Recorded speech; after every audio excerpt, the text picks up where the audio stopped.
Sometimes somebody might say something like motivation is fleeting. Well, that's why I practice finding it and practice making it every single day. I am Judd Lienhard, former Army Ranger, college linebacker. I've been a strength and performance coach for over 15 years. Let's get into it. My story isn't David Goggins' story, but I think it's important for me to tell people this story. I can sort of pinpoint the time where I went into like this warp zone and kind of came out the other side like a better, stronger man. But it wasn't until I squatted 900 pounds. And what I used to tell people when I was coaching a lot of people in powerlifting is I would say, you have to go out there and prove to yourself that you know how to lift weights. It's not so much that I changed, but people's perception and the way people feel about me has changed a lot. That all of a sudden makes my words more powerful. I'm in search of stuff. I'm on a journey. The world owes me nothing. A lot of things can be taken away in a second. I am grateful. And if I have the ability to go and challenge myself in something completely different, well, then maybe I should. Rather than being frustrated, maybe you're just like more inquisitive.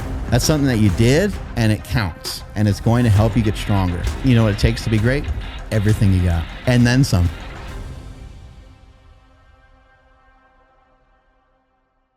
One of the best upsides of recently getting into social media is I've gotten to meet some people that have been absolute, icons to me. They almost don't seem real as human beings, but I've come to find out they're real human beings. And I've gotten to talk to them and learn from them. And it's been an absolute blessing to my life. And today I'm really excited because I get to sit down with Mark Bill, the dude that I've watched his stuff from afar for a long time. And getting a chance to have a conversation with him is one of the greatest blessings. I'm very appreciative for your time, man. I really appreciate it. And I just want to say, I think it's worth noting. It's worth saying, like, you belong, so like you're here alongside with me, and whatever pedestal you're putting me up on, you deserve to be, in my opinion, deserve to be right there with me. Man, that means a lot. Like, and it's not just you. Other people I've looked up to for a long time they've treated me like a peer, and whether I'm deserving of that or not, man, it's just really the graciousness that you guys interact with people is just, it's a good lesson for me, in case I do grow in the future, and I would do this for a long time, to stay humble and understand that, we're not special, and that we have an opportunity to serve people, and it's just it's a reminder of how I should be in this business, man. And I just want to start by thanking you first of all. Just that song from Axl Rose from Guns N' Roses just plays in my head over and over again. All we need is just a little patience. That's right. Just be patient with people. Try to be as gracious as you can be, and just, we're all in different spots in our life. So the comments that we may get could be everything from people having a lot of admiration and finding us inspiring, to people just thinking that we're trying to shill this product and that product and trying to hustle people for money. And I just try my best to have grace for people, give them the space that they may need because they're just at a different point in their life than I'm at. And I think that it's important to recognize that, because who knows what I would have said at 19 or 20 to maybe some of the things that you post now. Like, maybe I would have been closed-minded and been like, no, you got to power lift. It's all about squat, bench, deadlift. Why are you jumping around like that? Yeah, I mean, that's a good reminder for me too. And sometimes the negative comments, they kind of get out of proportion in my mind. But there's so much like the positive, like it's not even close. Yeah, how much it outweighs. It's almost like a fat kid on a seesaw, right? It's like the positives are here, I've been there. It's not a fun place to be, man. Yeah, that's funny, right? And then also like looking at other people's comments too in their feeds. Just I'm not alone in the trolls, man. Like some people, especially female influencers, man. People just are brutal. Like, I can't believe the things people say. Distasteful. Like it's one thing to like, hey, you're an asshole. Another thing just to be crude and distasteful, especially towards women. I don't have any place for that in my life. No, man. It's horrible. You just picture somebody saying that to your mom or your daughter or your sister, man. It just makes you furious. But that reminds me of like the Jim Carrey. I'm an asshole. You're an asshole. Yeah. So there's a lot of smart people in our general field of fitness. A lot of people with great credentials, but some of the things that separate, one of the things that separates all of those minds from people like you is your ability to communicate it and put things succinctly. and your willingness to step out and experiment and try new things and reinvent yourself. So that's one of the topics I want to talk about today.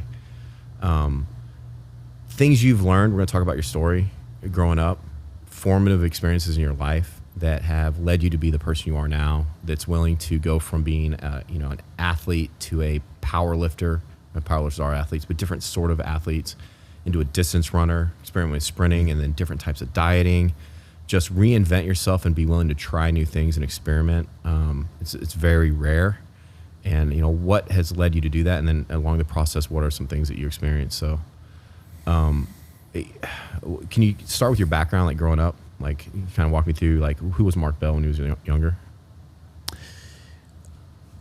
I'm a little brother, to two big brothers that loved, professional wrestling, and then trying the professional wrestling moves on the baby of the family, which is me.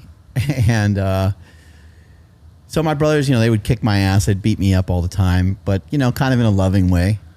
But also they would be the first ones to defend me. And like, if anybody else tried to mess with me, like these other people were going to be taken care of very, very quickly, So a lot of love in my family, a lot of hugs, a lot of kisses, from my parents, my grandparents, my aunts, my uncles.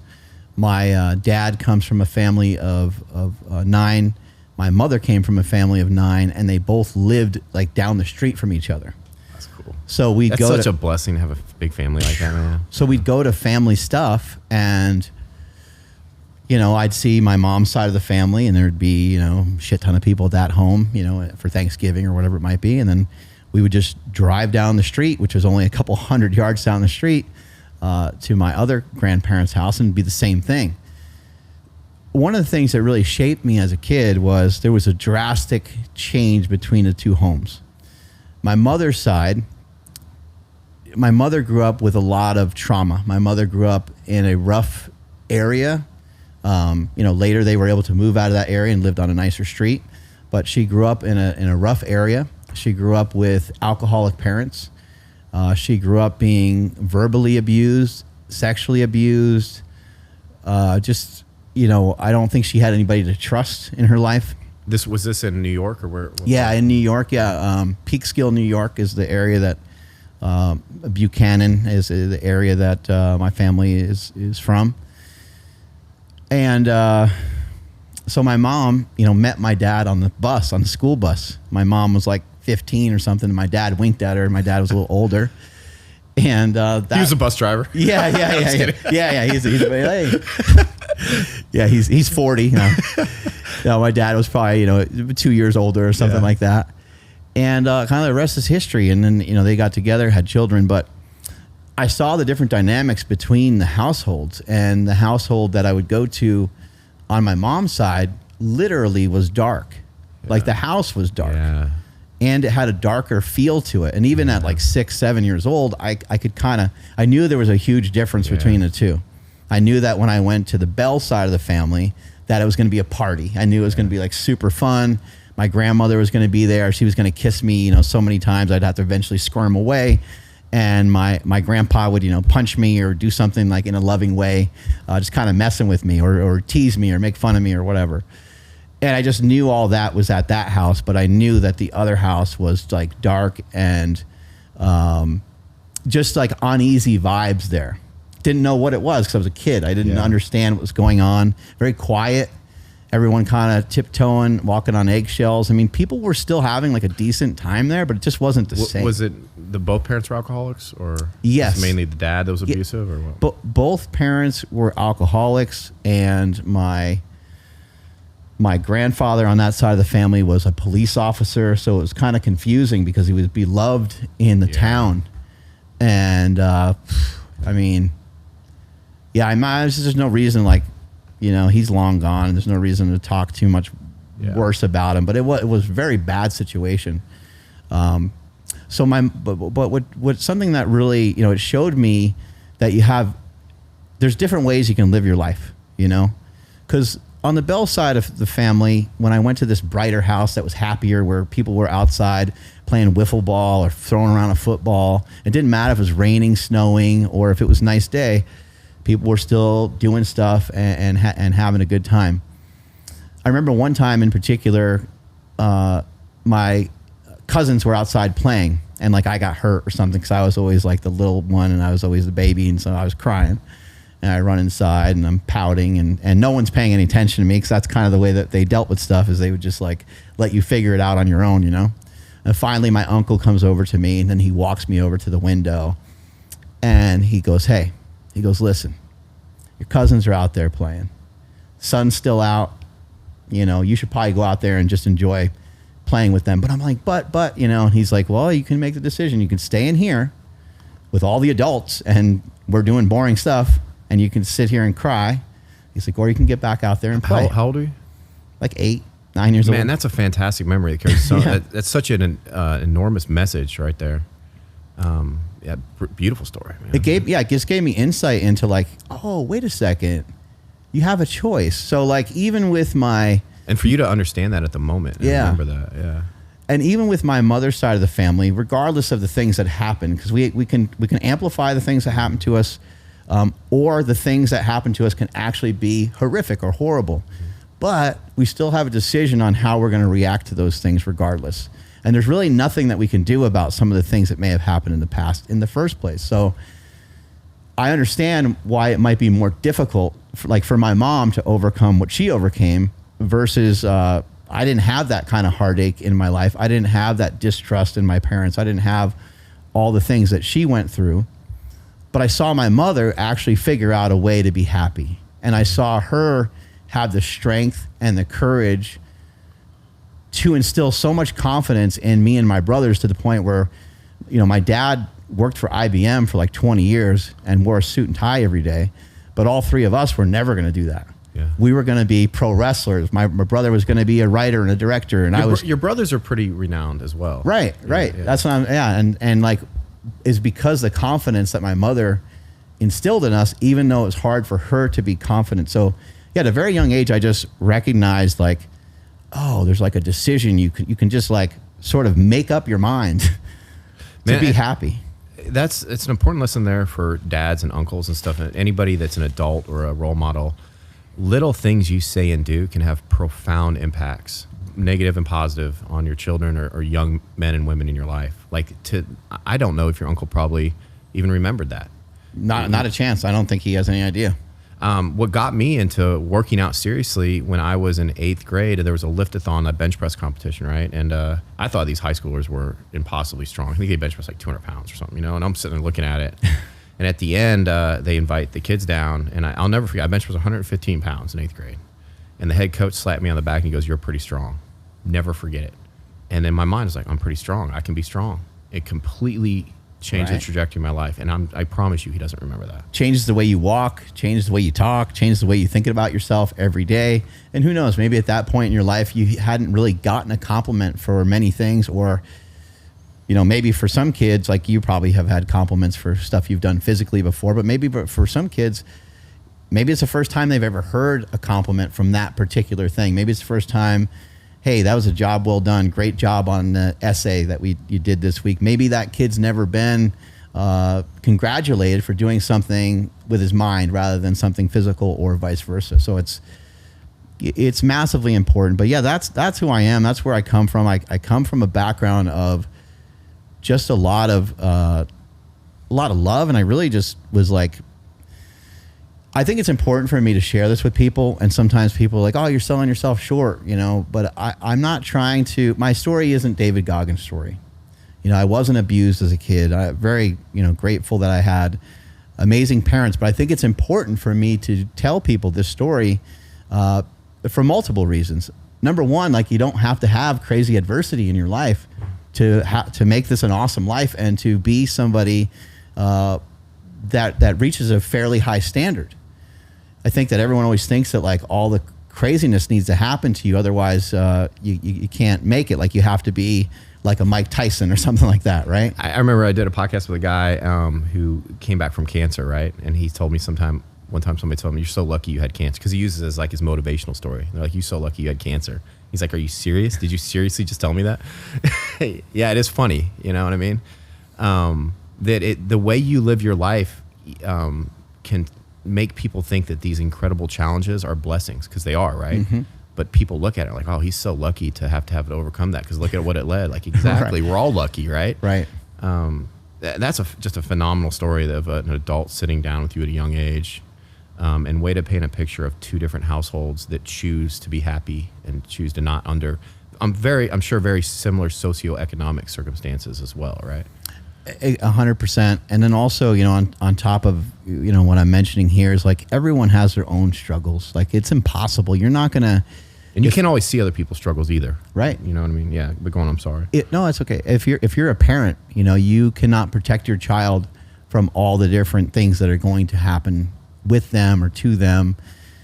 They're going to incur some hurdles. They're going to run into some challenges. And for me, you know, for my brother Chris is short. You know, and then it doesn't stop there. He was born with chronic pain. He's got a lot of pain. He had surgery on both knees when he was a kid.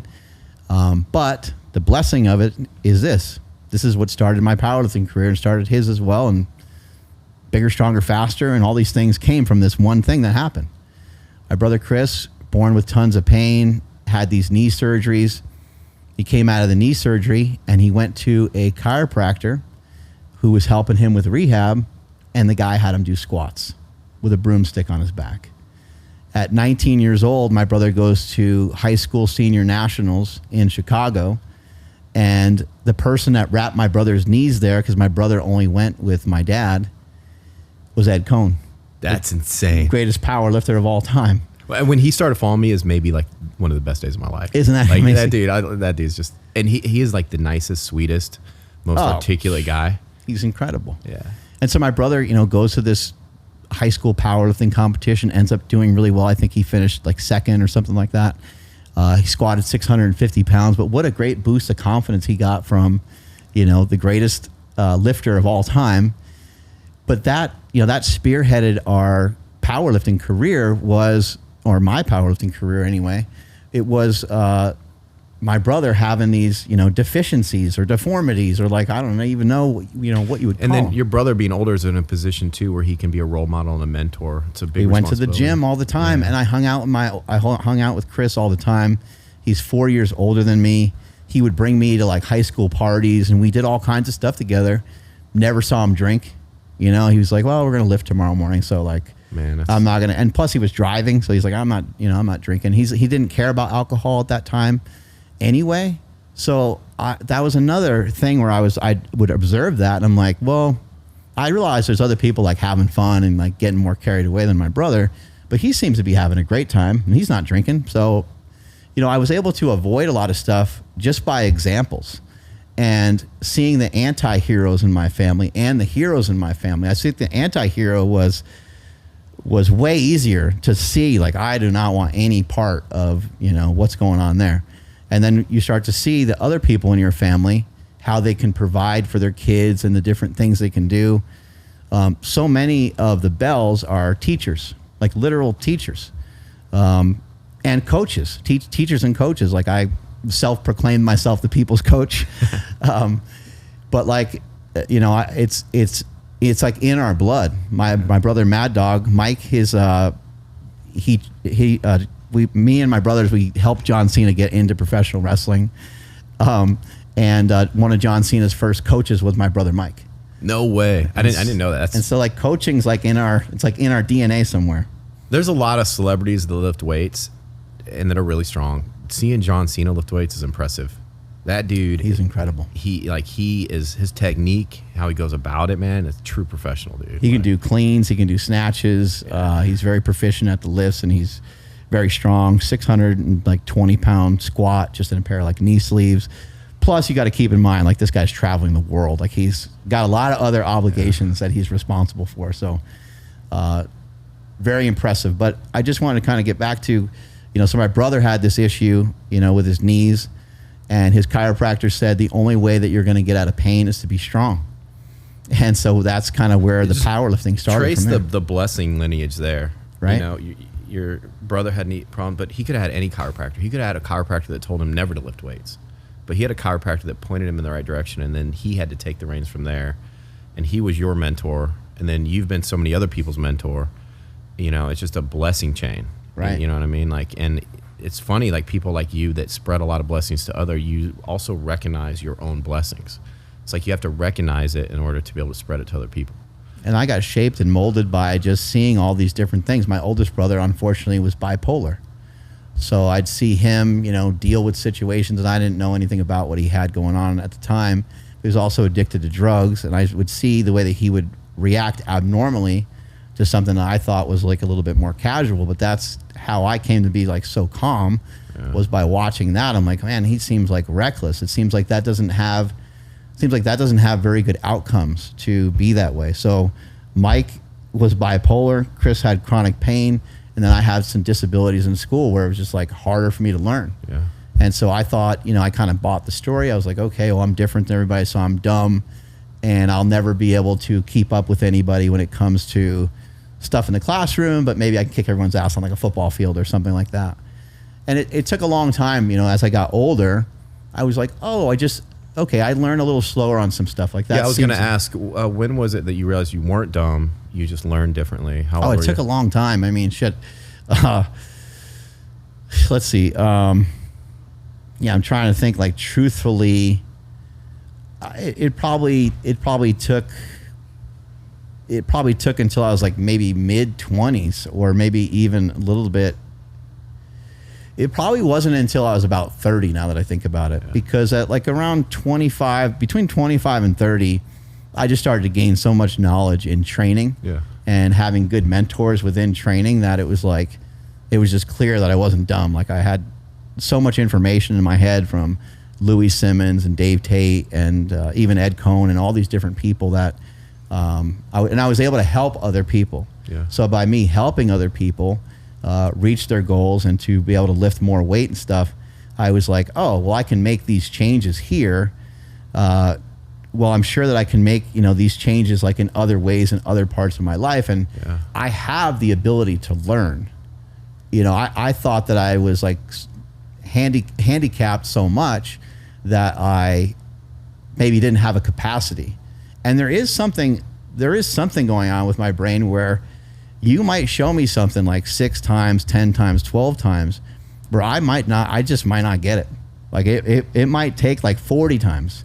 Whereas opposed to if you were to show something else or somebody else that same thing, it might only take them 5 times or 10 times. So I don't know what the disconnect is, or I don't know where the shortage is or whatever, but whatever that is, I think on the other side of that is my creativity. Yeah, I was going to say. Because I think that my mind wouldn't have had to like wander and like spin off and start to think, oh, I wonder about this, or I only wondered about this and that because I couldn't get to the answer. I couldn't get to the answer that they were looking for in school, so I had to like. It's extremely insightful. A lot about dyslexia now. Like they're starting to find like almost not call that a disability anymore, just because they're understanding those people's brains work differently. And a lot of the people that are dyslexic are enormously creative individuals.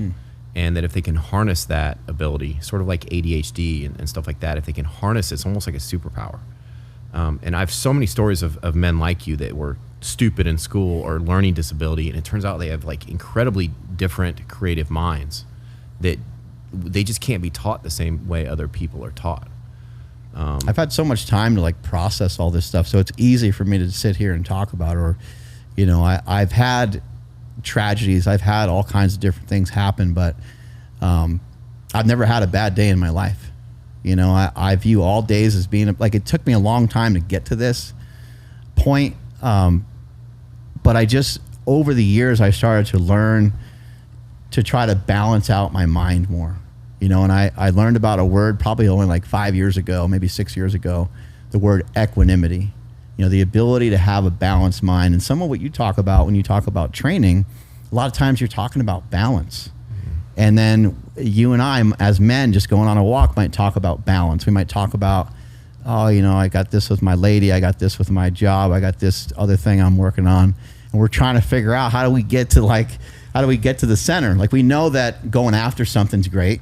Yeah. But we know, like, hey, we better get centered soon again, because we're gonna fall off if we're redlining stuff for too long. Man, there's so much I want to talk about right there. I don't want to get sidetracked from other stuff, but finding your center, times in your life when that's been a challenge for you, and how you handled it, and but also, I want to talk a little bit more about your developmental years too, like mid-20s, like, walk me through high school, college, early adult time. Because like that, you mentioned like in your late 20s, I feel like I went through, and I feel like I see a lot of people go through like a quarter life crisis where, cockiness has to turn to confidence. So we got to be like, hit rock bottom. We think we know everything, and we have to be smacked down a little bit. We have to kind of deal with our own insecurities. And like, I feel like a lot of men truly come into manhood, like real manhood, late 20s, early 30s, but it's a very traumatic time. My confidence took a really long time to build up. So I don't think, maybe now someone might view me more as cocky, but as a kid and even through my 20s and stuff, I don't think there was nothing to really be cocky about. I didn't have an extraordinary, I realized that some people can be cocky without having extraordinary skill, but I didn't feel like I had anything going on that was too crazy, although I was pretty strong. The strength stuff didn't come along. It's a little understatement. But yeah. Well, I was, so I started lifting at 12, and I got into like powerlifting soon thereafter. It was probably about 14. And from like 14 to around 18, I powerlifted. But then there's a pretty big gap there. I played football, did some professional wrestling, and did a bunch of other things. But to mature and to kind of grow out of a bunch of different things, like thinking that I'm dumb, or trying to grow into being like a confident man, all those things took a long time, and I had to prove myself to myself. And so much of the weight of so many of those things has to do with things that it shouldn't matter that much, but they do. It's like making money. Yeah. Like making money is an important factor. And I had like odd jobs. I was a bouncer. I did a bunch of stuff. And one thing I recognized about myself that did make me confident was, I'm like, okay, well, you don't usually have like that good of a job or whatever, but you're not lazy. Yeah. Like if I need to work, I can work. And as a personal trainer and stuff, I used to open the gym every day, and I could be there at 4 a.m. and just learning that about myself and having that discipline and being someone that the guy that owned the gym could rely upon for that, and can also rely upon, like, if he wasn't able to show up for that day, I could help manage the gym or whatever sort of he needed. I was able to step in. And so you start to build confidence that way. Yeah. Confidence has to be, it's something that you like acquire. It's something that you have to earn. Confidence, respect. These are things that aren't given to you. And so you have to consistently like re-up on those things. People don't just hand that shit out for free. You said one thing that really stuck with me was you had to prove yourself to yourself. I think so many times people are proving themselves to others, trying to get that external validation. At that time in your life, and my life as well, it kind of shifted into more of an internal validation, like I am good enough.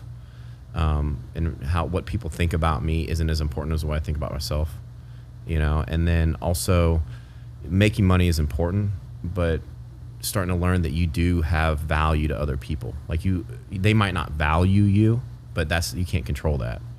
But like what you do, it offers value to others. Mm-hmm. And whether that results in a large monetary award or not, it doesn't affect your actual value.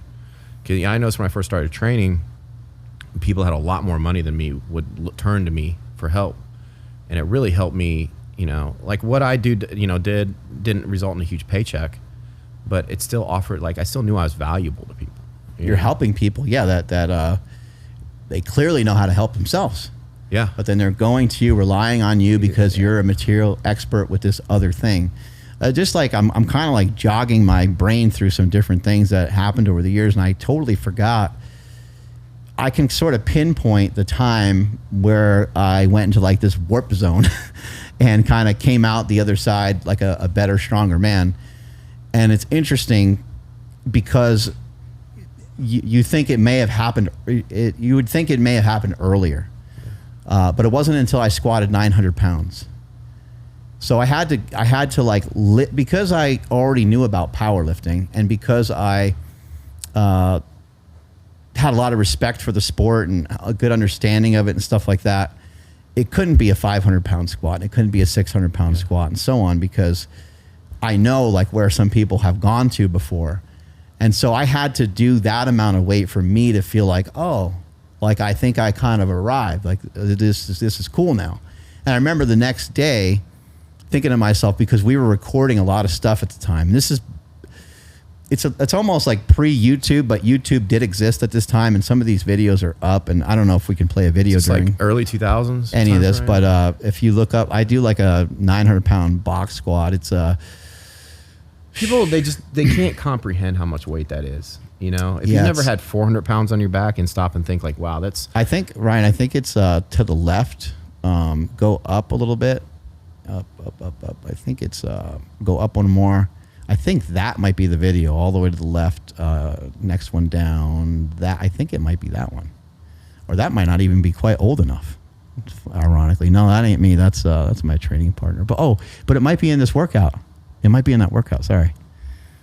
Oh yeah, we're squatting with like bands and stuff like that. But anyway, this is the old gym I had. This is a 900 square foot facility, and this is just like living and dying with straight powerlifting. It's part of like a the title of it. It's like part of like a some sort of cycle that I did, like a phase with some like bands or something like that. And it was the end of like a 4-week training block that I did, where I hit this 900-pound squat. But the next day after I hit that squat, I remember talking to the guy that was doing a lot of the filming for me, and I said, we need to start to put this stuff out there. Yeah. We need to start to, and so what we did is we actually made a DVD.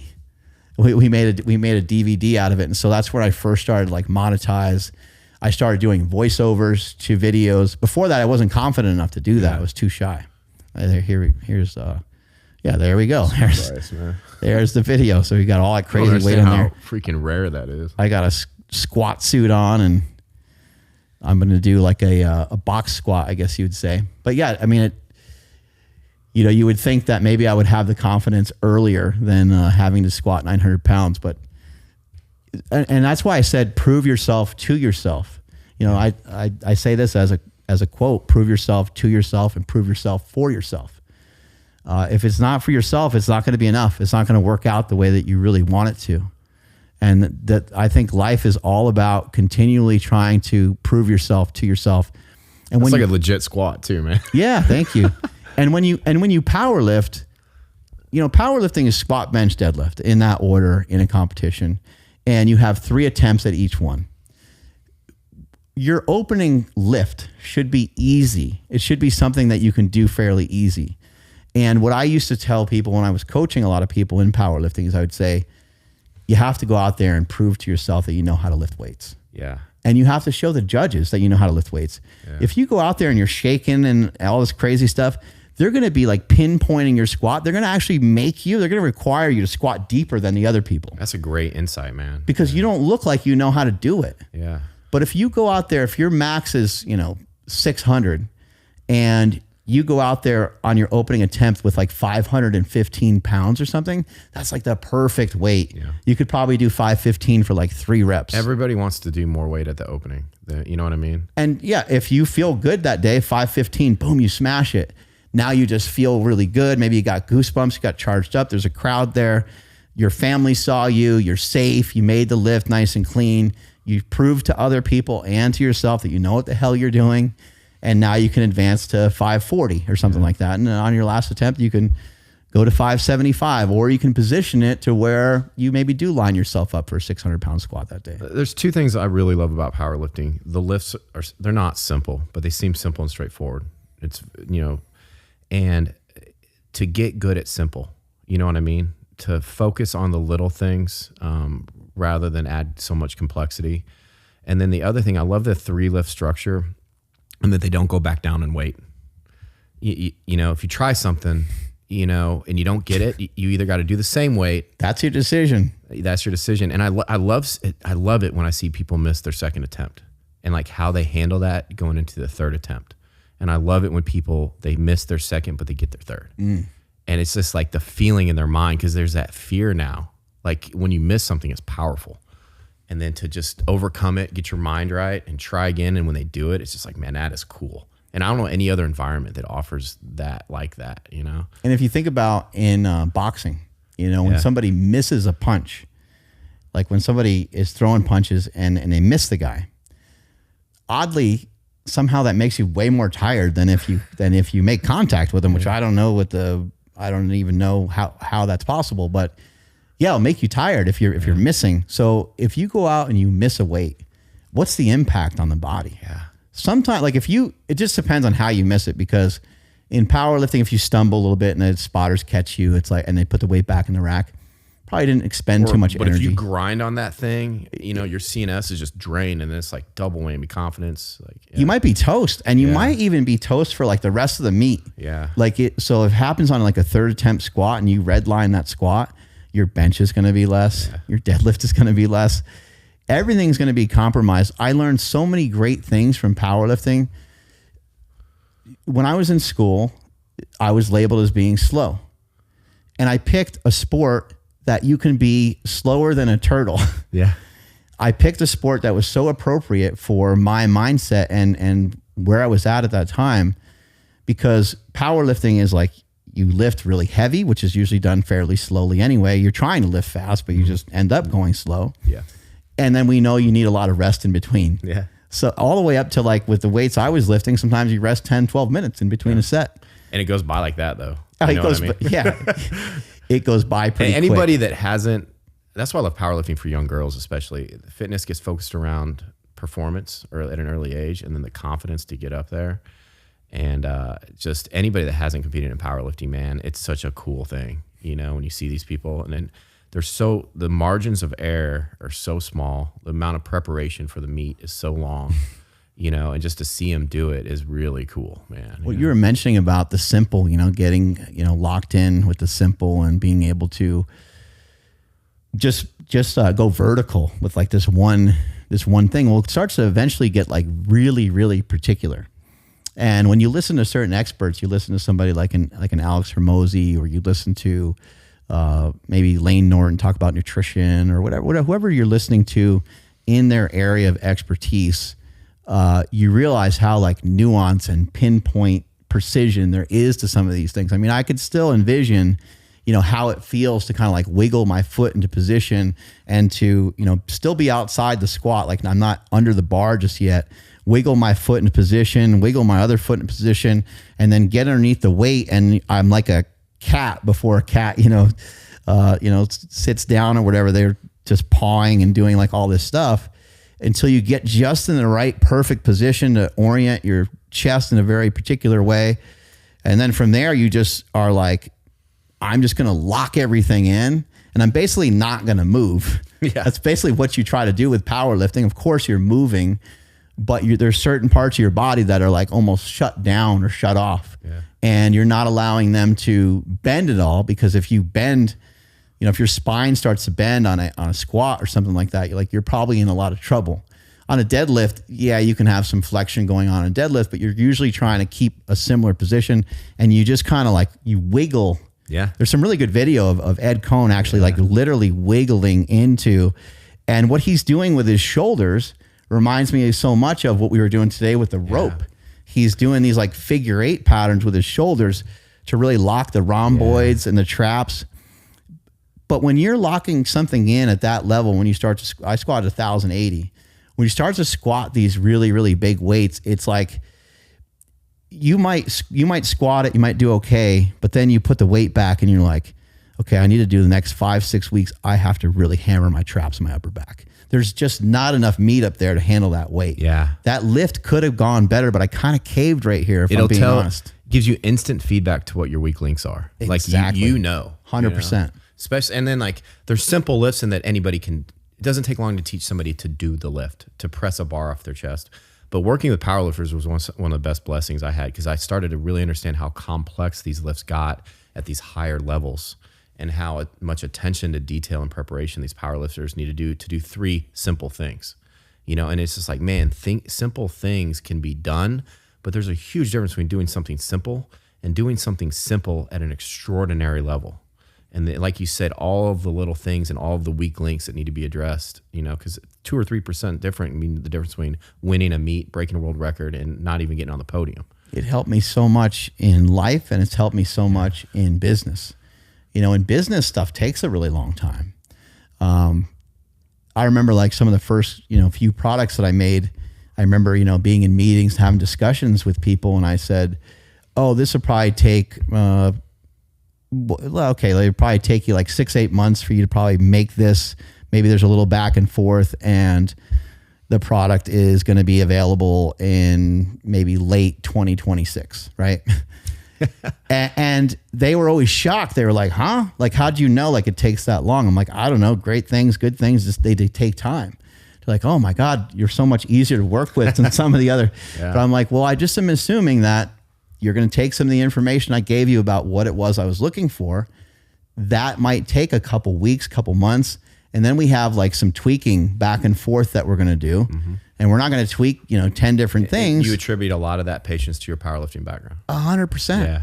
100%, because not only is powerlifting long within the workout itself, but the whole process is really long. The process to gain strength, the process to gain muscle mass. It takes, if you're new to lifting and you never tried a strength protocol, okay, the speed in which you gain strength is going to be a lot faster.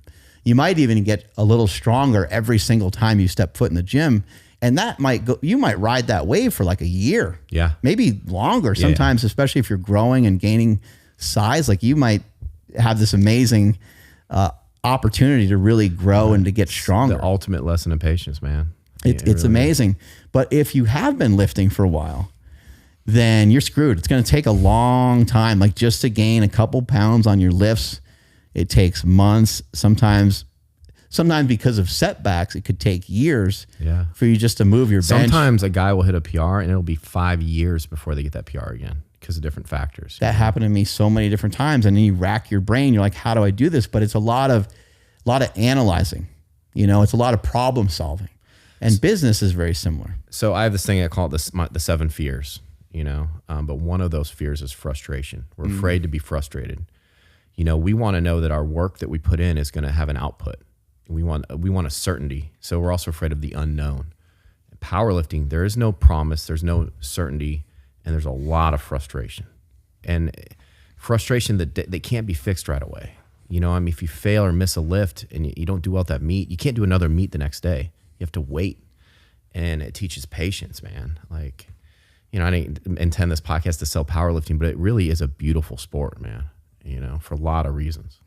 Well, and you don't have to necessarily do it the way that I did it to get some of what we're talking about, to understand some of what we're talking about. Even if you just do some casual 5x5 training, 5 sets, 5 reps, here and there, just to try to bring up strength. It could be like a leg press. It doesn't have to even be like a squat. It could be any type of movement, but you're going to kind of recognize that there's some beauty in slowing everything down. Yeah.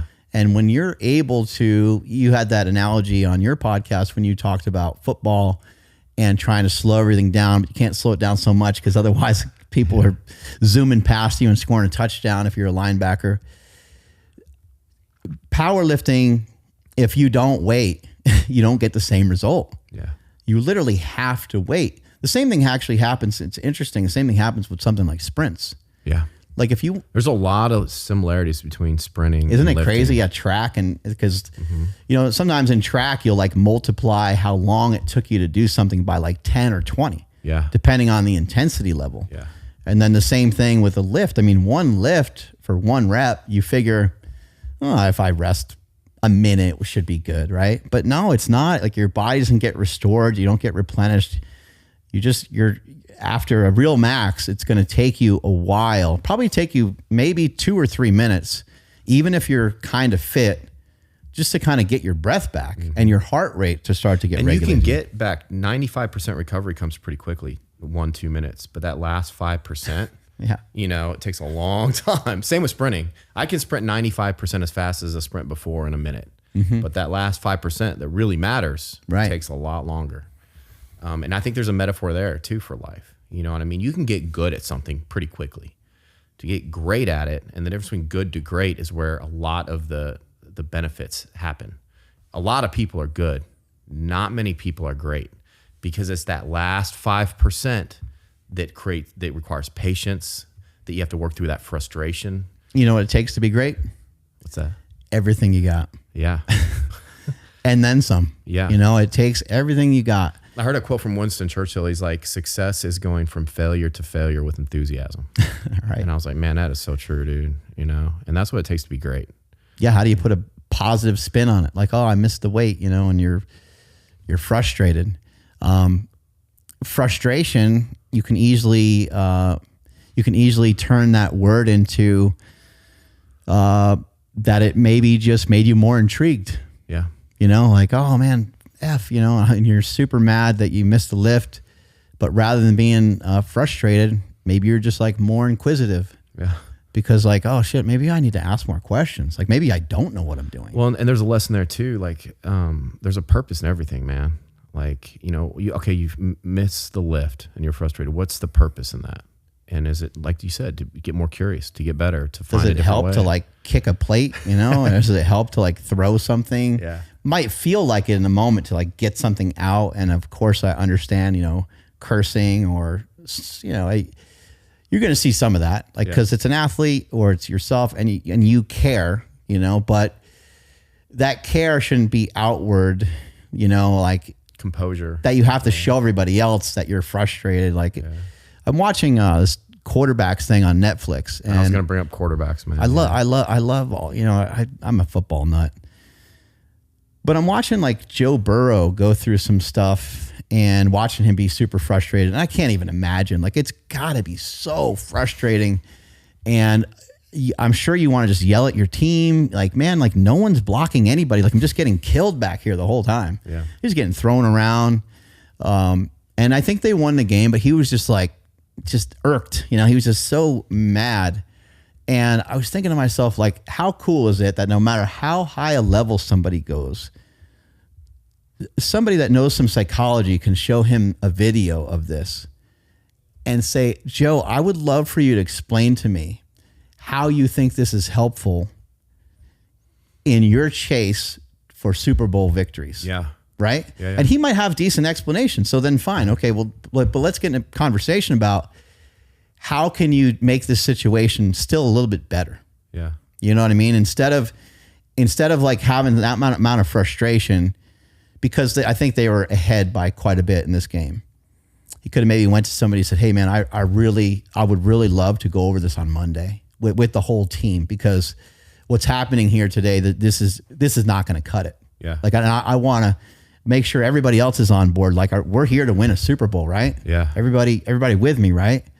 What we're doing right now is not working, and we need to figure out why. You know, when we traveled to this game, are people not sleeping? Like, what the hell happened? Because we're a good team, and we should be able to play better than that. That's kind of different than throwing your helmet, right? Absolutely. And maybe he did say those things. Maybe he said those things later on. I always look at, when quarterback, I always look at how they react the first 2 or 3 seconds after a sack. Like, how do they handle that? You know? How do they treat their teammates? Do they throw stuff? Do they express frustration in a way that seeds doubt in the rest of the team? What about when they smack the guy in the butt and they're like, good hit? Yeah. Right? Exactly. You're like, oh my God. Like that guy's so tough. You know, I love that story about Joe Montana on the drive, you know, against the Bengals. And he could see and sense that his linemen were tight. And he found John Candy. And he's like, hey, that's John Candy. And it like changed the game, man. And because it's like, I love that too. If my quarterback's not freaking out, if he can handle it, because everybody knows you can hate quarterbacks if you want. That's one of the most difficult jobs in sports. And if my quarterback knows the weight of this game is on his shoulders and he's looking at John Candy because he's confident we're going to win, and I love it when I see it just like spread out to other people like that, you know. And so the measurables for quarterbacks, man, it's just like, okay, so what? You know, how are you going to take that sack? And it's really cool to see how they react to it. Yeah, and what about the and like your military background? I mean, you must have seen this so much, and then plus you playing on various teams, various sports and stuff like that. But yeah, what about the mood and the mode that everyone else goes into? Mm-hmm. You know, like I said about my mom's side of the family, when you're in that household, you kind of felt like you're stepping on eggshells more. So all your behavior, everything that you do, versus again being in the Bell household, and just everybody loving each other and everybody being like not happy all the time, but everyone's pretty happy. Yeah, because a team is kind of like a family. And the way that you're going to act is just going to be so different. So you think about, you're frustrated with something that happened, you know, business wise, and you're uptight. Well, then now everybody else is probably going to come right along with you, right? And be uptight and tense. My wife, she is a problem solver.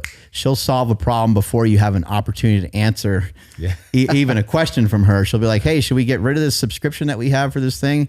And she's already like on the computer, like getting rid of it as she's trying to like ask you the question, because she is the decision maker. She is the CEO of the companies that I have.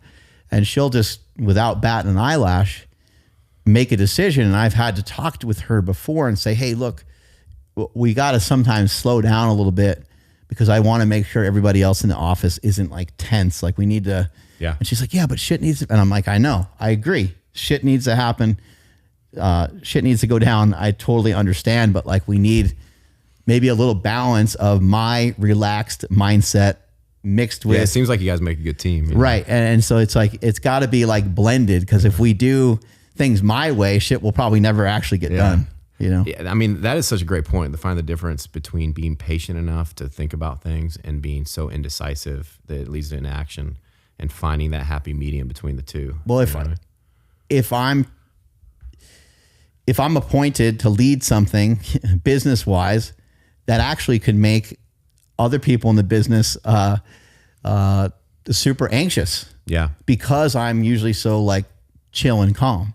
So then I have to not only prove to myself in that situation, I have to prove to them like, hey, no, this is going to be okay.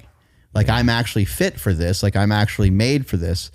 And what I'm made for versus what my wife is made for are two different things. Yeah. I can do this, and I can talk, and I can communicate this way. And my wife's usually more behind the camera, behind the scenes. Yeah. My girlfriend's very similar. She's the adult in the business. Like I have no problem being on camera.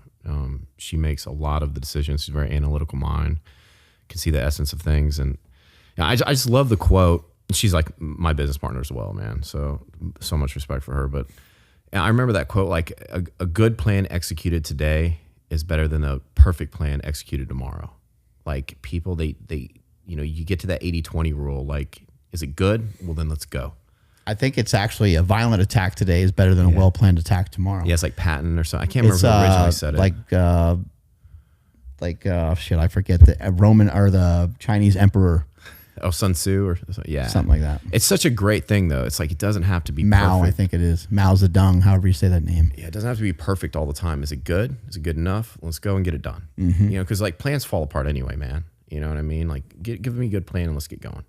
And one of my favorite things from learning stuff in powerlifting was the idea of exactly what you just said right there. Lift it perfectly or lift it whatever way you can. Yeah. Because like you're okay, it'd be great if you lift it perfectly, but we selected 600 pounds on your deadlift and it's the last deadlift of the entire of the meet for you. We rolled the dice. You wanted a 600 pound deadlift. Yeah, I would love to see you do this lift with great execution, but you already bench pressed, you already squatted, you already did all your other lifts for the day. You're tired. You've had seven Monster Energy drinks. It's the end of the day. You're at the end of your rope and it's the last lift, and you need to just pull something out of your butt basically. And so, yeah, lift it perfectly or lift it whatever way you can. I'd love to see you execute it perfectly every time, but we know that's not going to happen. I don't know if there's a single mission when I was in the military or anything that went perfectly, like not a single one, and another, like that's very similar to how I coach speed too, because we normally do 3 max sprints, on average 2 to 4, but I'm all like, give me 2 clean and 1 dirty, which I say it so often they know what I mean by that. It's like, there's things in our technique that we need to work on.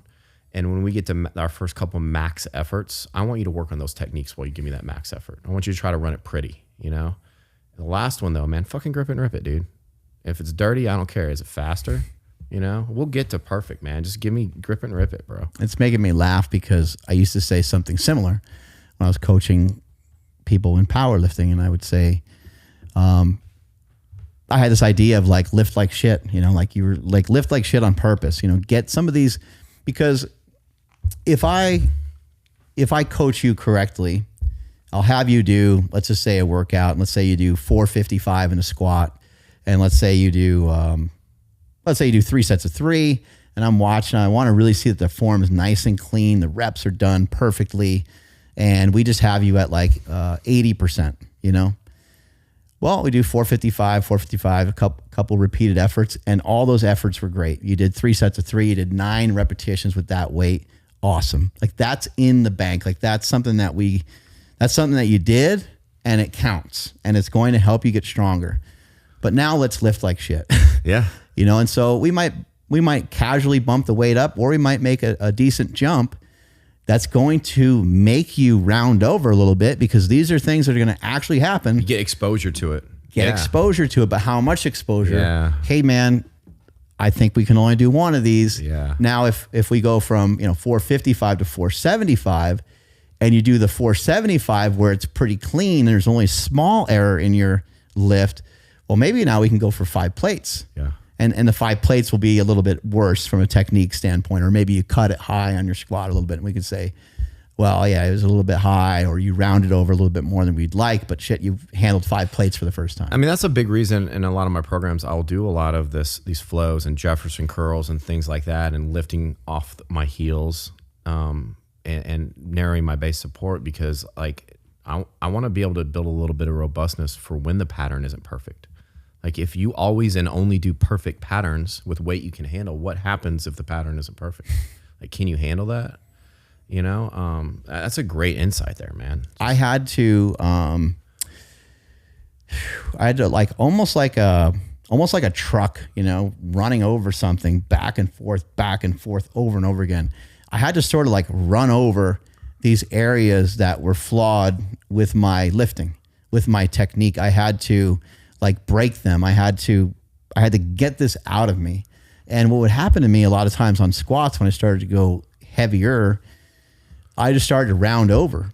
And I'm like, man, as soon as it gets over 900, like I end up, rounding over. I feel like I have good strength everywhere else. I pop up out of the hole a little bit, but then I look like, I'm throwing up in a toilet bowl or something. Yeah. The way that someone might round over when they're doing like a deadlift or something. Yeah. My spine would just go, and I was like, man, what is this? And so I tried to arch more and I tried all these things, but ultimately what worked the most was to get into positions where it forced me to lift like shit. Yeah. It forced me to kind of look like shit. It forced me to do a lift that looked so incredibly dangerous to everyone else, where they're like, what are you doing? And I started to do very, very heavy chain supported and with chains on the bar, good mornings, it was called an Anderson squat. Yeah. Created by Paul Anderson, who supposedly would like have the squat rack in his backyard and he would like dig out and then fill in accordance like what kind of height he wanted, with these particular lifts. But, I started getting so strong on those. I'd have 4 plates on, 5 plates, sometimes 6 plates, and chain weight on there. And the reason why the chain weight was on there was because because the weight wouldn't be appropriate throughout the whole range of motion if I didn't have any chains on there. So I would be able to, once I got it moving, it was game over. I'd be able to do the lift. Did you know at the easily. time that was variable resistance, or was it just something you intuitively felt? Had you been exposed to that? Well, I knew it's accommodating resistance. I learned from Louis Simmons, so I understood that the weight is, light at the bottom, heavier at the top. Like I understood a lot of that, but intuitively I recognized like, I tend to round over. So like I want to actually force my body. I'm not going to start the lift rounded over, right? I wouldn't start the lift rounded over, because if I started it rounded over, I would turn into a fishing pole and get more rounded. And then you're leaving yourself very susceptible to injury. But I knew that if I went heavy enough or did the lift out of position slightly because of the range of motion was so much, that it would force me to have to overcome it and get exposure to some of these, quote unquote, bad positions. And then I also learned, like at first I thought, okay, you have one of these a week that you can do. And I was like, okay, one of those a week is way too much. I was like, probably like every other week would probably be good. And when I went from 942 to 1,080 by recognizing that it took me a full month to recover from doing that. So I had to be that cautious. And then also like, you don't want to get hurt. Getting hurt sends you backwards, and there's no time for that. So through the trial and error over the course of maybe this like 2 or 3 year period, I started to learn like, okay, this is a great exercise. It can be overdone, especially if you go way too heavy on it. So I would rotate good mornings variations of squats and variations of deadlift. So it'd be 1 week at a time. And that worked out to be about once a month that I would get into these basically stupid good mornings. People don't understand when you get at that level, the frequency at which you can do these things and tolerate these things is very low. You know, I mean, I probably deadlift twice a month, and I'm not high level at deadlift, but that's what I need and it's what's good for me at this point. And it's just because the intensity is so high, you know what I mean? That's what they get it backwards. I think if you get more advanced, you can do it more frequently because they think it's like distance running or something. It's not like that. And you can sort of train yourself into just about anything. Like modern powerlifting, they do some really interesting stuff. They bench, squat, and deadlift. Someone like a Lane Norton or someone like a Jesus Oliveras. Jesus Oliveras has like, I think he has the highest total in history. Maybe Colton, this other guy Colton may have broken it, but Jesus is a drug-tested powerlifter.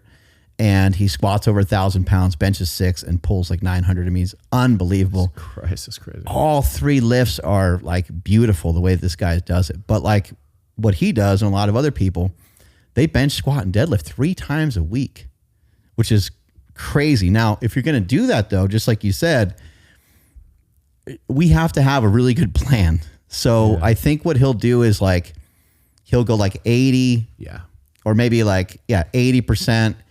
Maybe like 70%, and then maybe 60%. Yeah. So that would be, let's just say that's for the squat, 80%, 70%, 60%.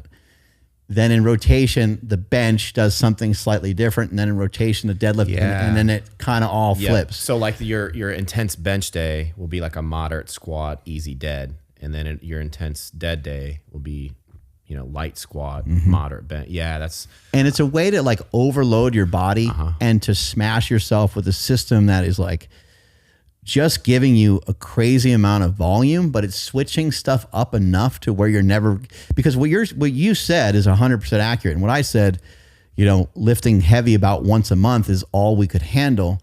Well, something that an era in my ways as a coach that I didn't really realize, but it didn't happen until when I was retired from powerlifting. This technique didn't really exist when I was in the middle of my powerlifting.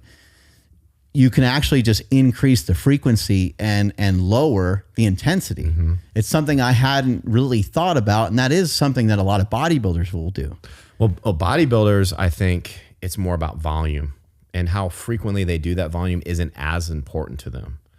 But with strength athletes, frequency is so important. And a bodybuilder, what I meant for bodybuilders, sometimes they'll do it with a smaller muscle group. Oh, yeah. So they might go like, have a hard shoulder day, have a medium shoulder day, and then maybe like a light shoulder day because they're like, I really need to bring up my shoulder. So they will increase the frequency. But I agree, especially if they're trying to get their legs to grow or their back to grow. It's like they can only do it so many times a week or so many times even in a month, because if you're doing rowing type of motions, even with straps and stuff, it's a lot on your elbows, a lot on your grip, and other shit will break down, and it won't allow you to continue to make the progress you're looking for. Yeah, I mean, you're spot on though with the frequency, dude. If you really want to get stronger and stuff, you have to do it very frequently throughout the week. But the intensity is what you need to carefully monitor. But most good powerlifters that I know will squat multiple times a week. It's not always a barbell back squat, but they'll do a safety bar squat or a Zercher or a front squat or something. And that's what I would recommend is I would recommend, these days I would say, probably try to do some versions of these lifts, probably about twice a week. Yeah. But you're also going to have to like work yourself into that. Like if you're coming from nowhere, well, get used to it once a week. And don't lift heavy on all 3, pick kind of one to focus on for 1 week, then flip it the next and so on. Cause they all impact each other. If you squat really heavy on one day and then you think 4 days later, 4 days later, you might feel fine. You might feel good to like deadlift, but you're not really good to deadlift really heavy. Yeah. What I tell people too, like, let's say they haven't done legs in a while. I was like, man, don't have a leg day. That's like the worst thing you can do right now. Do whatever you've been doing. Just add 3 sets of easy squats at the end. And then I like that. And then the next day, do 3 sets of lunges. And then the next day, do 3 sets of a kind of deadlift. So you don't have a leg day. Is they rush in way too much volume too soon with not enough frequency. you know, and then on your every other day, do some body weight squats. So frequency, very low intensity at first. You know, because when you think about it, that's how rehab goes too. You know, they do it frequently with less intensity. So if you haven't done legs in a while, consider it rehab, man. Like you're just going through the generally, and then as you get more intense, back off of the frequency. Your legs need to be in shape. Yeah, you know? Your legs can take a beating. You can train your legs to take a beating. They need to be in really good shape, and just exercising them only through, you know, barbell movements and some machines in the gym is like, I think is a mistake. Some of that is great, you know, 1-2 times a week for your legs, cool. But I think that, you know, doing lunges and doing some body weight exercises, doing, you know, Bulgarian split squats and just doing like a lot of different stuff where you're attacking the legs from like many different angles, I think is a great route. Plus, you know, hopefully you're doing some stuff on the assault bike, where you're doing some sort of cardiovascular, right? Yeah. And even if you're walking on an incline on a treadmill, it's like, I think all of this sort of counts. Yeah. As you build more muscle, I mean, I don't know about how it is for you, but you're probably similar. Like I can just walk on an incline and get a great pump in my glutes, my hamstrings, my calves. Absolutely, yeah. And I don't need to be going fast. I could just be going at like 3, and then I could have the thing set at like 10. You can't tell me that doesn't have a little bit of a hypertrophy stimulus too. Yeah, it might be tiny, right? It might be really small, but it also is stretching. It's stretching everything. It's adding, right? It's adding, and it's also contributing to what we mentioned in the beginning, and that's just having your legs be in really good shape. Yeah. And conditioning. Especially for the legs, but every body part. I don't think people do enough volume of low intensity work. Just very, you know, frequent, you know, couple push-ups every day, do a few chins every day. Like I know your back day might be Tuesday, but does that mean you can't touch a back exercise, or you have to avoid everything that involves your back for an entire week? Like I just don't believe that. You know? The workout I did yesterday, I just went all in. I was telling you about it on our walk. I just went all in on some leg stuff, and I did this thing that I learned from Stan Efferding, who learned it from Flex Wheeler. And basically, it's like mess around on the leg press a little bit, mess around on the leg extension a little bit, find your weights that you want to use, and you're going to go from the leg extension to the leg press. But that's it. Like you're just doing one set, and you're going to actually just try to demolish yourself. Yeah. So it's you are trying to annihilate yourself in that situation. It's not, you know, Lee Haney would say stimulate, don't annihilate, right? But in this case, you're trying to annihilate because it's mainly one set. So 2 things can be true, man. There's a time and place for everything. Right. Yeah. So you get down on leg press, you move the weight around a little bit. You're like, okay, I can do a couple more plates probably. And then you do the same thing, find the appropriate weight on the leg extension, then boom, hammer the leg extension, completely exhaust yourself, make sure there's nothing left for you, and then go into that set of leg press. Brutal. I love combining leg extensions and leg press. Oh my God. It's amazing. Gets a crazy amount of blood flow. But the reason why I'm bringing that up is that was part of a workout that I did where I don't really have like a legs day anymore. Yeah. I might occasionally. Maybe there's a particular guest in here that wants to train legs or something, so I'll just go with the flow. That's another thing. Don't be so dogmatic with your stuff that you're like, yeah, every once in a while I'll do this or change it up. Yeah. And so before that, I spent a half an hour doing a bunch of other shit. Yeah. And so now I only have X amount of time to train my legs. Well, that's on purpose. Yeah. Because I don't want to do 8 to 12 sets for legs the way that I maybe used to, because my frequency is high. Yeah. My frequency, and in that case, I guess the intent was high in terms of like the intensity, but the intensity of the actual weights was not that high. But it still worked my way to failure really well. And that was it for legs. So I think a lot of times people think that they have to do these like real particular days. And these real particular days, when you do 12 sets, 15 sets, maybe sometimes, like I've done 20 sets of stuff before, it could just be a lot of overkill. And you might find it to be more fun, more beneficial in a lot of different ways. And what you're working on and showing people is how to move better. So just think about it from this standpoint. Well, if I did 15 sets of legs, how am I going to move tomorrow? I'm going to be kind of slouched and hunched, and like this body posture, this is teaching me something. Yeah. You know, this is showing me like, hey, this is the way that we locomote. Like this is the way that we get around. And what if I'm stuck here for like 2 days because my ass and my hamstrings, everything's just feels so beat up that I'm just in this compromised position, as opposed to if you're like, hey, Mark, you know, we're going to do this exercise, probably going to incorporate some shoulders. We're going to be doing some of these like spin things. And then let's do those walking lunges that I talked about. And maybe there's one more thing in there. Well, the body, you're getting a lot of different stimulus going on, but maybe 3 days later, maybe we do a similar workout again. And there's some push-ups in there. And I'm not going to be like, oh, wait, why are we hack squatting? We did lunges, 3 days ago, because your body, it's not even going to keep score of that. It's not going to really actually track that, but it does count and it will help. Like your legs look awesome. It's going to shape your legs. It's going to make your legs look awesome. But I think a lot of people don't think that it can work that way because they just know about, just destroying your legs all in one day. It's got to be hamstrings, quads, calves. You got to just annihilate all of them. And then there's 6 days of nothing. You know what I mean? Right. And like you said, it affects every aspect of their life. Like I do an upper lower split more often than not. But if you ask me, the best way to work out is to do total body stuff, because everything gets taxed more frequently. There's no one body part that's going to be taxed so much it's going to affect everything you want to do on the off days.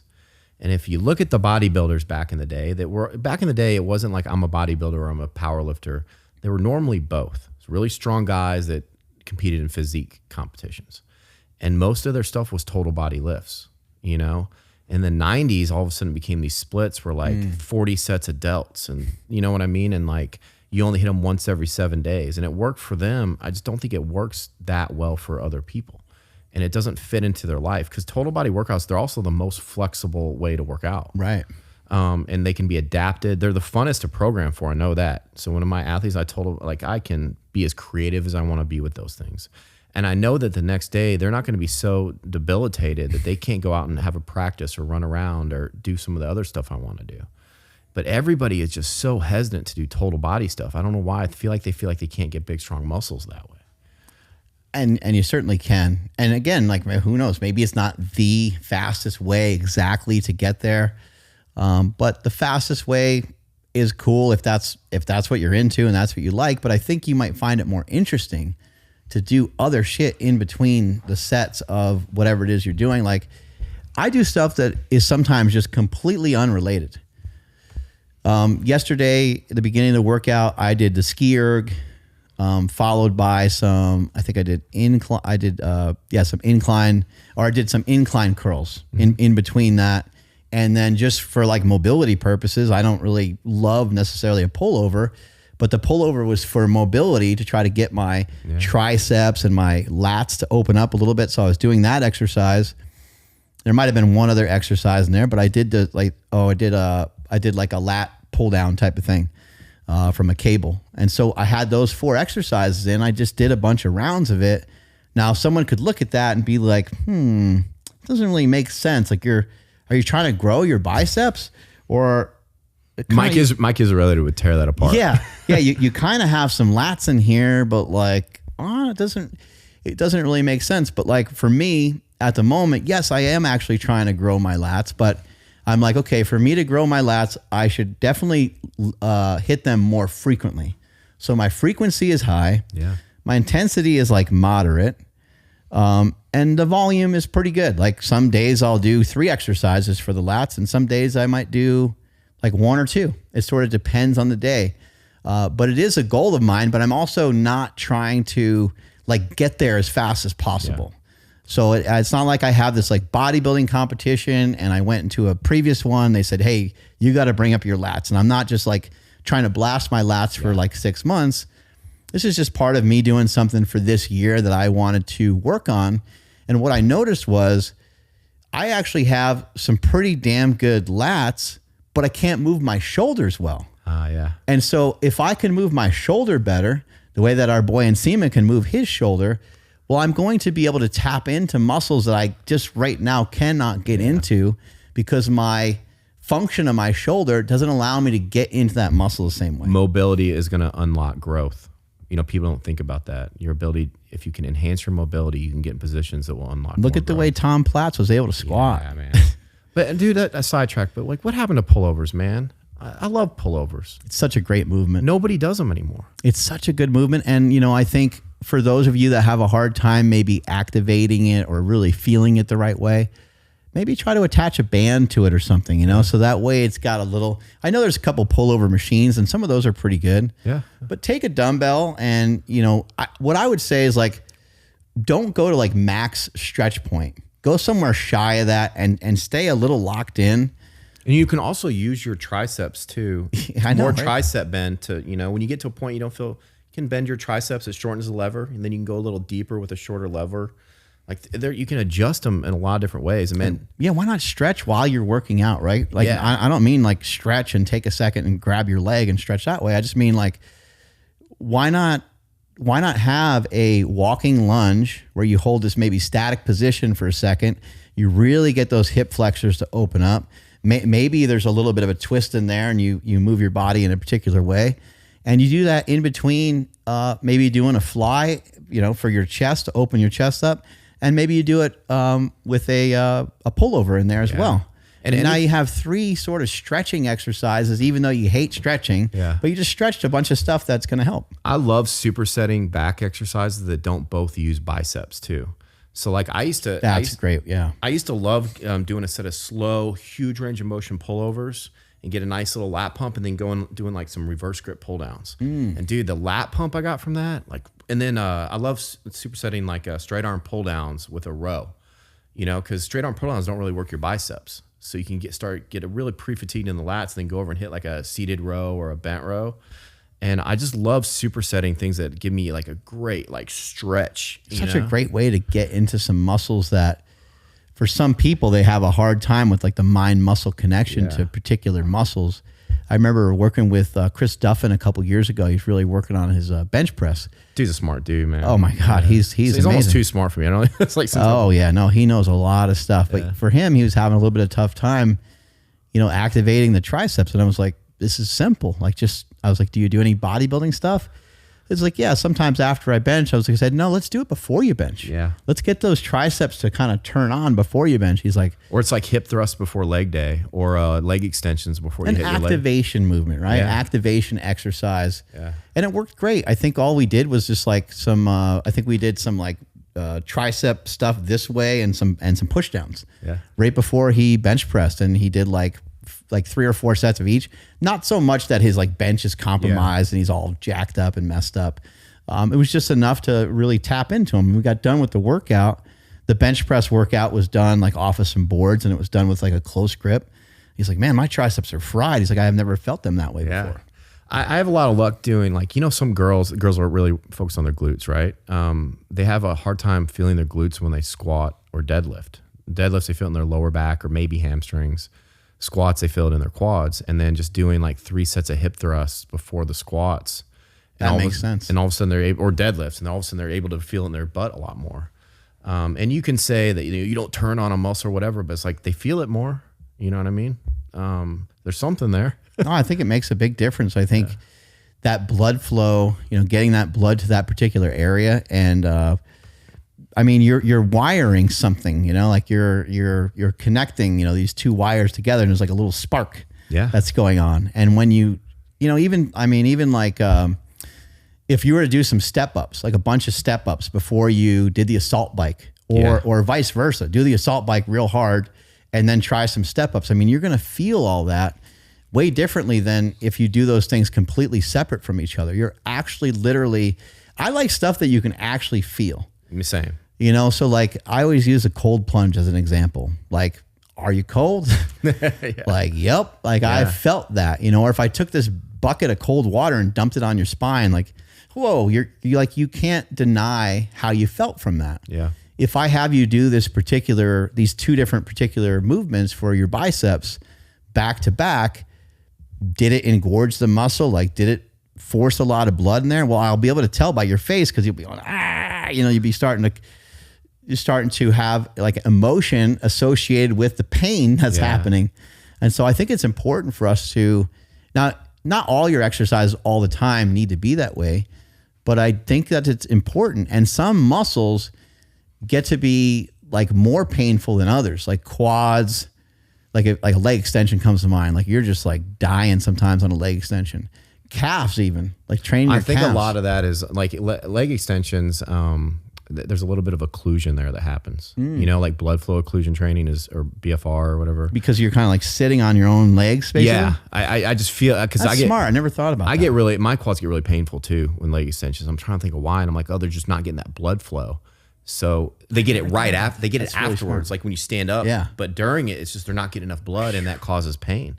And so I like leg extensions for a lot of reasons. But one of them, I feel like I get a little bit of occlusion training. It's nice to get yourself in that mental frame of mind too, to go through something difficult. Yeah, man. I read some study, or somebody was talking about a study where they think that pain might be directly coordinated with muscle size. So like the no pain, no gain thing, like just putting somebody in pain resulted in like a little bit of hypertrophy in that muscle because the body knows something's going on there. So it has to it wants to start to adapt to something to hopefully reduce that pain in the future.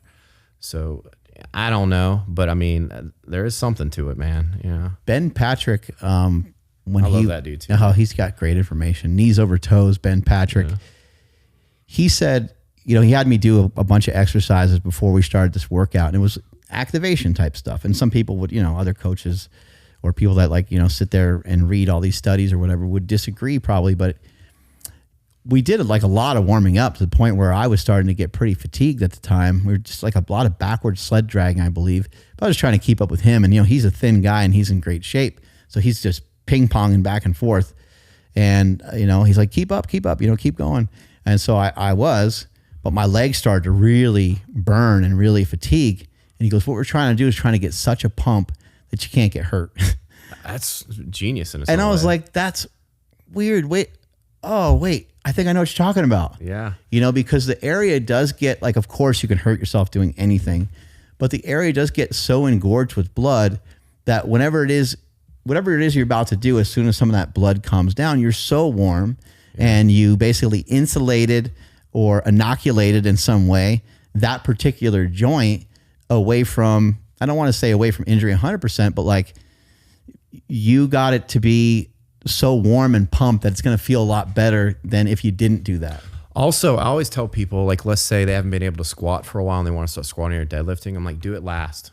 Like, let's say you're doing a leg workout, do your squats last. So that way that your back or whatever you're afraid to hurt isn't your limiting factor. Amen to that. Because your quads and glutes and hamstrings will be so fatigued, that's going to limit how much weight you can do, not your back. So purposely make your quads the weak link in that chain. You know what I mean? But it just goes to show you the art behind training. There's not one right way to do stuff. You know what I mean? Makes it fun. It does make it fun. There's so many. You ever try squatting last in your fucking workout? It's fucking brutal, bro. To like look at that squat and be like, fuck, now I got to squat? How many great bodybuilders over the years would deadlift last? Yeah, man. To help build up their lats. They would do like a whole entire lat workout and then they would deadlift at the end. And then their deadlifts are done a little differently. They might wear straps and go double overhand. They might go a little bit wider intentionally and do kind of like Michael Hearn does these style deadlifts where he's got kind of a wide grip and he'll squat down to the bar pretty good. And then he'll just pull, and he might not even come up all the way, but it's almost like a lat. Lats are really weird to try to figure out how to flex in the first place. Yeah. It's like super functional muscle too, man. They don't get the credit they deserve. They're so strange too, because like they flex a lot when you go to like do like a press. Yeah. But then sometimes when you're trying to figure out how to like flex them like from a pull up or something or a pull down, you're like, I don't even really know how they flex. But anyway, I think that, if you activate correctly beforehand, you're going to be able to tap into some of these muscles just so much easier, I think.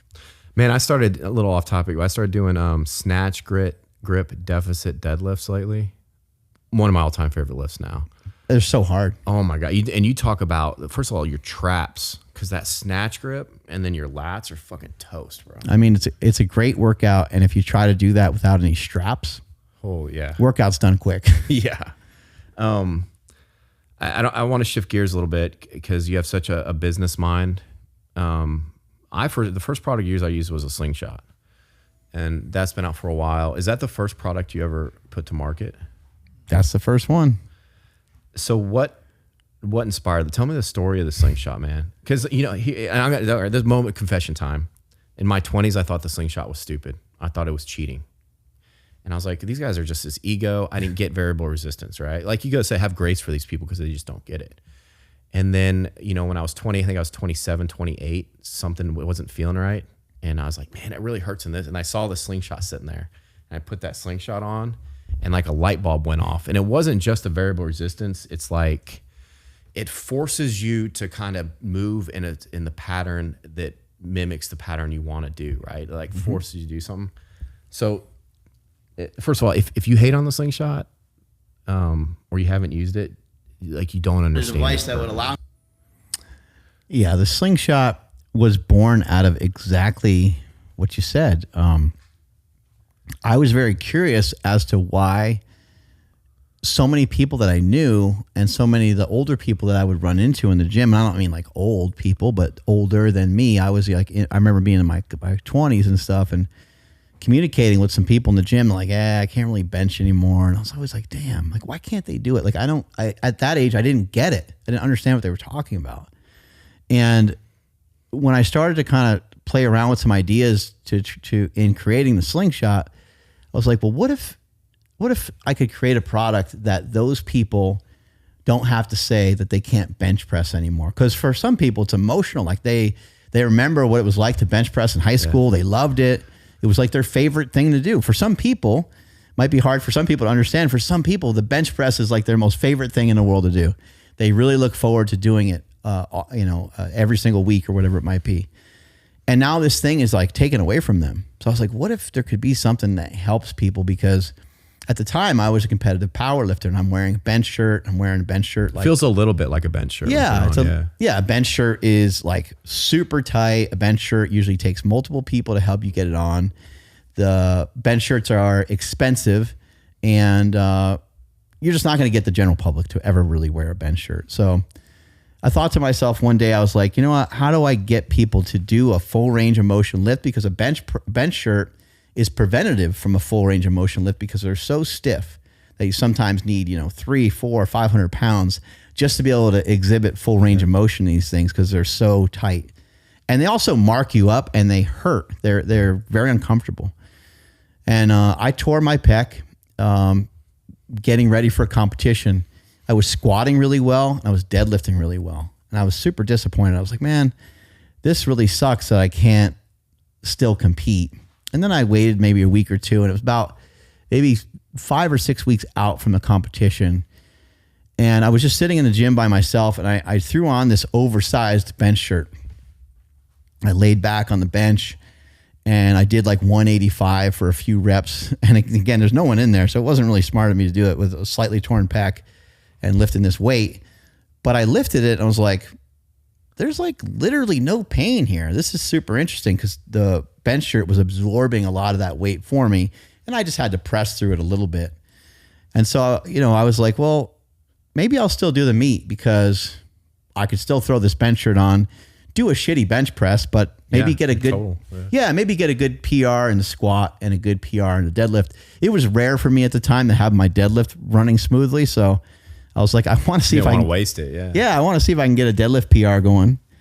That's a good picture to click on, Ryan, with me and the wifey. It's cute. Yeah, that's literally the first boxes of Slingshots that came. But yeah, I tore my pec, and I wanted to try to, do this competition. So I wore the bench shirt, and I just started to really rack my brain on that. I thought about this idea for a little bit. I tried to go to a couple different companies. I went to like 3 or 4 different powerlifting companies at the time. Sometimes it's just easier to have somebody else make something for you, and none of them really got it. And I'm grateful for that. And one of them even was like, I think that's like kind of dumb. Like, I don't think that's going to like really go anywhere. And so anyway, did you like send him a free Slingshot whenever you sold your first million of them or whatever? Well, what happened is that I did get discouraged. Yeah. A couple, too many people telling you it's a bad idea. I even told a friend that had pretty good money, that had a pretty good business going about this idea. I wasn't asking him to invest in it or anything. I was just kind of getting his business advice. And he was like, man, he's like, no one gives a shit about powerlifting. I was like, I kind of understand that, but I was like, there's enough people, like people do care about the bench press. You might be right. People might not give a shit about powerlifting, but a lot of people all over the world like to bench press. They like this activity. They like this movement, you know? And he was like, I don't think it'll do anything. And so that idea, you know, was really high in my mind. It was a really good priority, but then it just started to dwindle down. What year is this? Late 90s? This is like 17 years ago, or maybe 18, 19 years ago. Because the slingshot for sale has been 15 years coming up at the end of July. Yeah.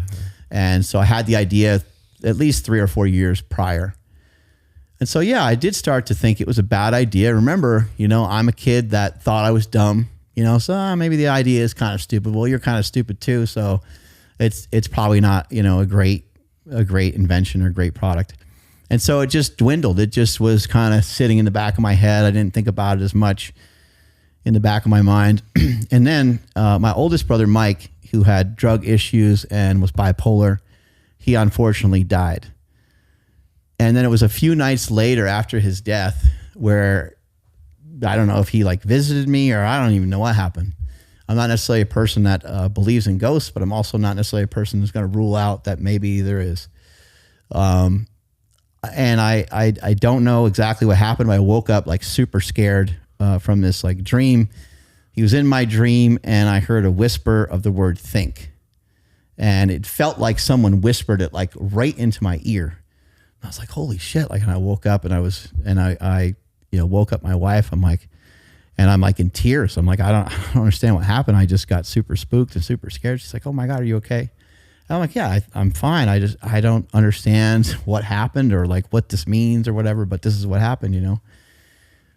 And she's like, oh man. She's like, well, you're okay. So she went back to sleep. And, like for a few days, I was kind of like wondering like, what is that, you know? And of course, you know, there's going to be some trauma when someone passes. My oldest brother, Mike, he was my idol growing up when I was a kid, you know, watching him smack home runs and watching your older brother just kick ass. My brother was strong. My brother was this, my brother was that. And also he could like beat up anybody in the town and stuff like that. So he was kind of like known as like a local tough guy type thing. And he's somebody that really wanted to succeed. He wanted to like be known. He was a professional wrestler. And when you see in Bigger, Stronger, Faster, he says, I know inside my heart, I know that I have something to share with the world, but I don't even know what it is. Yeah. And so, you know, some of those words, they weigh heavy on you. I've heard him say things like that before. And he also has the quote of saying, I'd rather be dead than average. And so having that tragedy happen and have that happening to my family, you know, while I have this idea kind of poking around in my head, and then I get that dream or vision of him saying, think, it just made me think, man, life is short. You better get moving, man. Like I think at the time I'm like 30 or 32 maybe. And I'm like, you haven't really done much with yourself. What were you doing at the time? Just powerlifting. Yeah. And I was strong. I was really strong. What were you doing for an income? Not much. I think probably just bouncing at like a local bar or something like that. I didn't have much income coming crazy. in. That's not really that long ago either. When you think about it, 15, 20 years ago. No, it's not long ago. And that's why I talk about trying to give people grace, trying to give people some slack, especially parents. You know, you might have to realize that your kid might be like me. Yeah. And don't think that I'm a different version than what I am, because I didn't figure anything out till I was like in my 30s. I mean, look at these people that are great and like they were unknown until 45, 50 years old sometimes. Right? It's crazy. Yeah. So I had to really just get moving on this idea. And so I was like, no one can help you with it. Your wife can't help you with it. She doesn't understand what you're talking about. She would help me with it in a second, but she doesn't know what you're talking about. This thing that stretches across your chest, it's going to like boost the weight up. She's got no clue what you're talking about. I talked to my dad about it. I talked to my brother Chris about it, and I was trying to be resourceful and couldn't really figure anything out. And then finally, with my dad, because I had like powerlifting equipment everywhere, in my car, in my trunk, in the other car, you know, in the garage, in my living room. Like I had like bench shirts and wrist wraps and knee wraps. I was obsessed with all this stuff. It was like Rain Man. I'd grab the material and I'd feel it and I'd stretch it. And I'm like, oh, this one's cool. Oh, this one does this. Oh, this one could be used for this attempt in this particular meet that I have coming up. And so I'm just kind of toying around with all these different ideas after, you know, I successfully did the powerlifting meet. I forgot to mention, I did the powerlifting meet and got a PR squat, got a PR deadlift, and was able just to do a token bench press with that bench shirt. So token bench press just means I benched like 300 pounds or something in that contest, but I was able to do well. I was able to lift without any pain. And so you kind of fast forward, you know, a little while, and I'm trying to create this slingshot. So I grab this wrist wrap out of my trunk of my car, and my dad has this like other wrist wrap. And I was like, oh, I think if we, you know, clasp these two together in the middle, this will be cool. And then I'll choke the wrist wrap around so I can put it up on my like elbows or biceps, you know? And so I put it there and I tell my dad, I was like, okay, hold it in the middle because I don't want it to, you know, like come undone or whatever. And I pull my arms back and it goes, psh, and it like hits him in the face, you know? And he goes, oh, well, that's not going to work. I go, no, that's actually it. That was actually the feeling I was looking for. I was like, it sprung me forward. I was like, so I tried it again and it didn't work very well because the wrap, the Velcro part of the wrap is hard and it doesn't stretch. Yeah. So it worked a little bit, but it didn't work great. It's like a damaged tendon. Yeah. It's kind of like, it kind of didn't work great. I forgot to mention that I was using some like Under Armour shirts. I would get, and this is where the idea from the slingshot, I forget some of this sometimes because I've told the story before, but I sometimes forget the order of operations here. But I was putting a shirt on one day, and as I was putting the shirt on, I put it over I put my arms in it without putting it over my head. Yeah. And now the t-shirt is across my chest, and I pulled my arms back and I was like, oh, that's just like a cotton shirt. So like that can't do anything. So then I tried it with like an Under Armour t-shirt that I had, and I was like, it doesn't really work either. So I went to like a sporting goods store and bought like really tiny, really tight Under Armour shirts, small and stuff like that. And I tried to bench with it, and it actually did support the elbows a little bit. It actually did help me bench a little bit more weight. It did take away some pain, but it actually also hurt me. Yeah. It left these like little raspberries all over my skin and everything too. So I was like, no one's going to want anything that's going to work like that. So then the story with my dad with the stretchy thing. So then I was talking to my wife about it one day. I was really just racking my brain and kind of just frustrated. And I said, I wish somebody would understand what I'm talking about a little bit more. It's basically the same thing as these like wrist wraps. And I was like, I just need someone that can like sew some stuff together. And she's like, oh, my friend Marilyn, she has a sewing machine. She sews together the swimsuits for our swim team. And I was like, oh, cool. I was like, all right, well, maybe I'll meet up with her. And so I met up with her. I met her at a Starbucks here in Woodland, California. And I gave her a couple pairs of knee wraps, explained to her what I wanted to look like. The original thing for it was like a figure eight. You know, it's kind of like this figure eight pattern.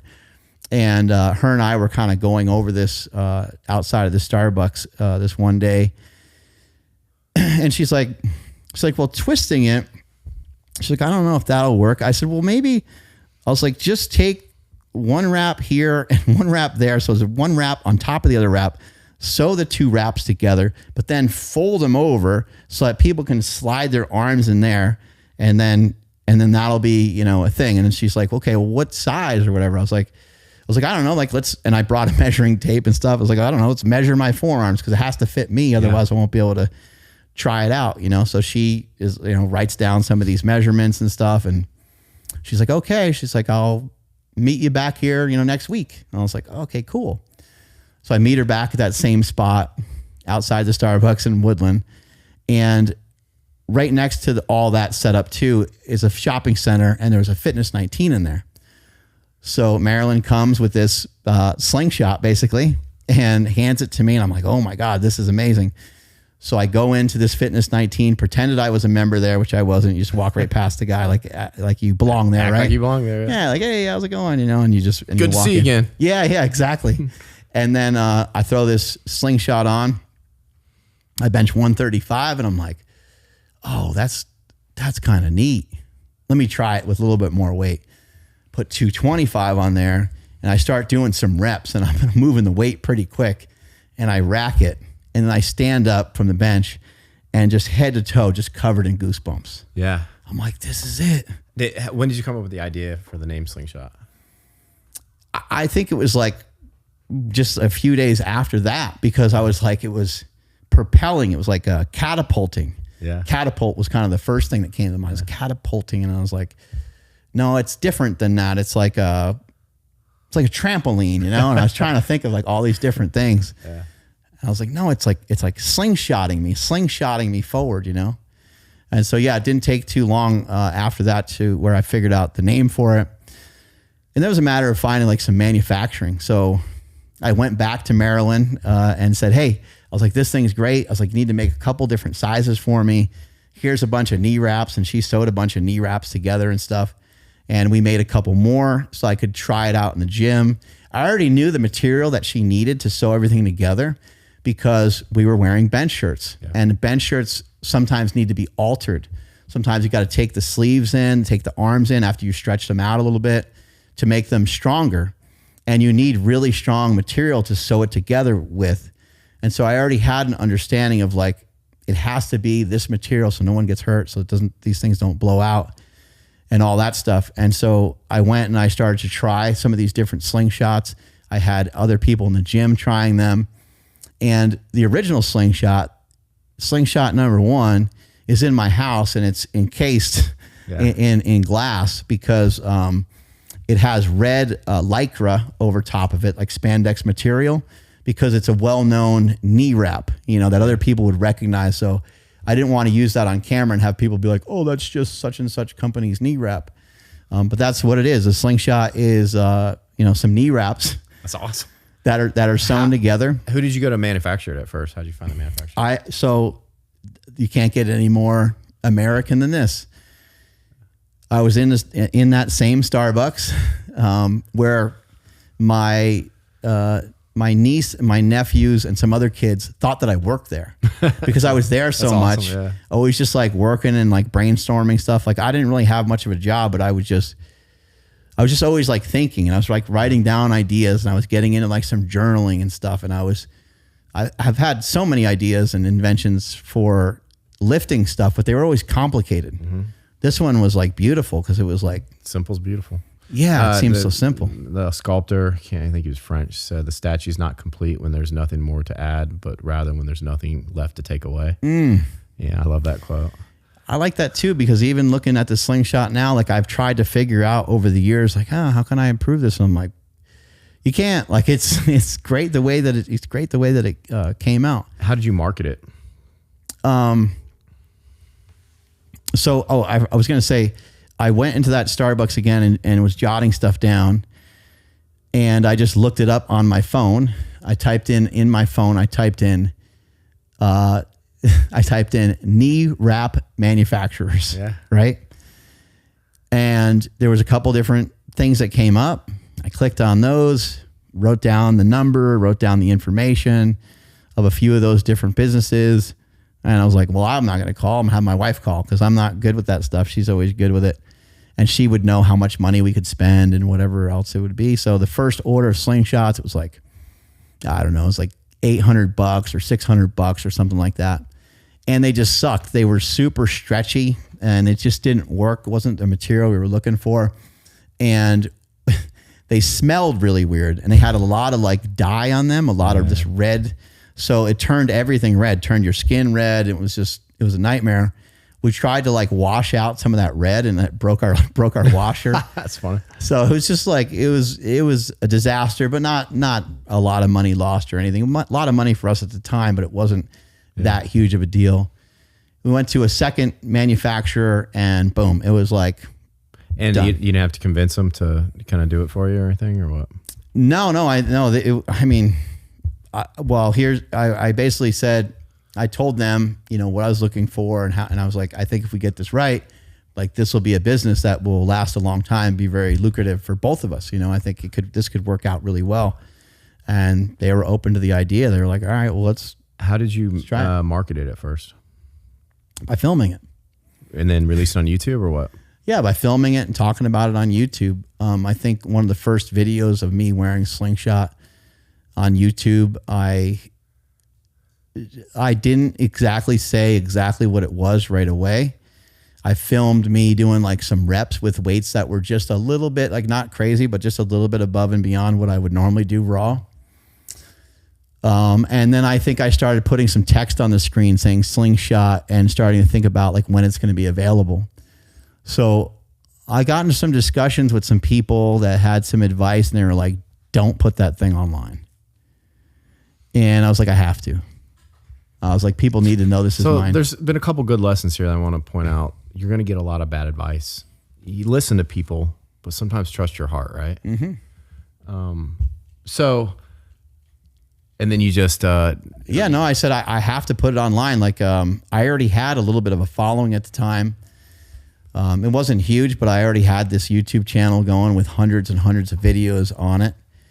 And I was like, the only way that this is going to work is that if all these people, at least in this small community, know that it's mine, then someone else can rip it off and it really won't matter. They'll just look like a chump.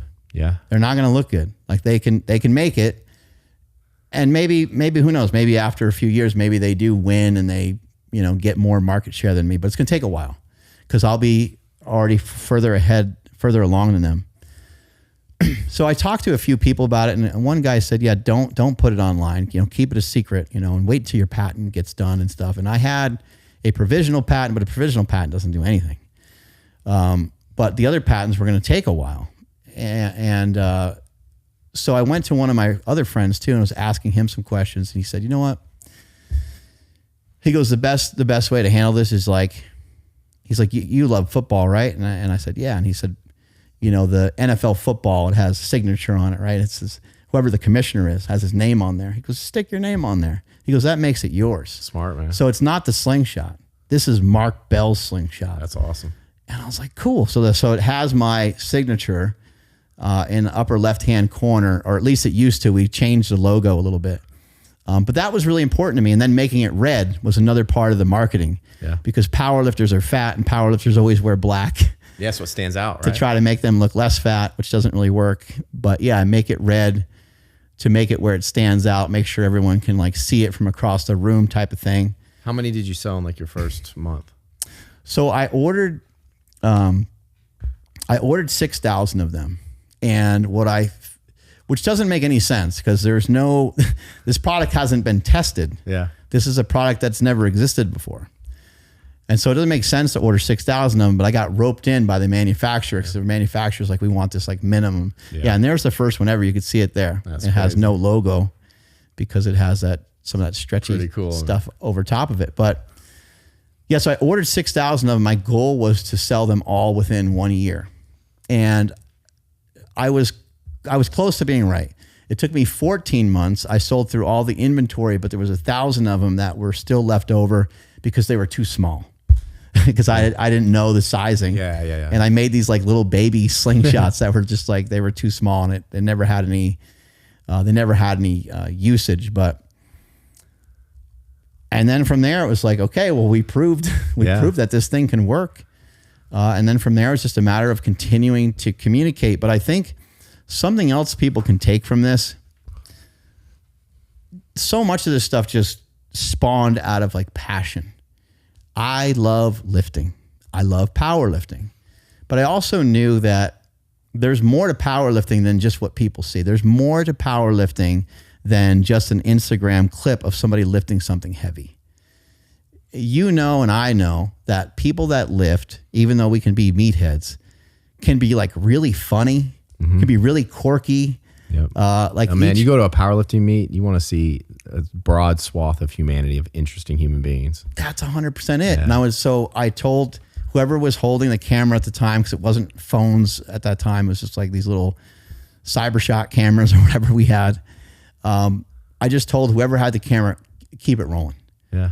I want to see the guy's reaction afterwards. If the guy's a hothead, we're going to capture that. Smart, man. If the guy is someone that's a goofball, we're going to be able to see that. We're going to be able to see all these emotions being played out. Yeah. And then people started asking me about the different lifters in the gym. They're like, hey, what's that guy really like? Is that guy really an asshole, or is he just like messing around? Or, can this other guy, he seems like he's just always fooling around all the time. Yeah.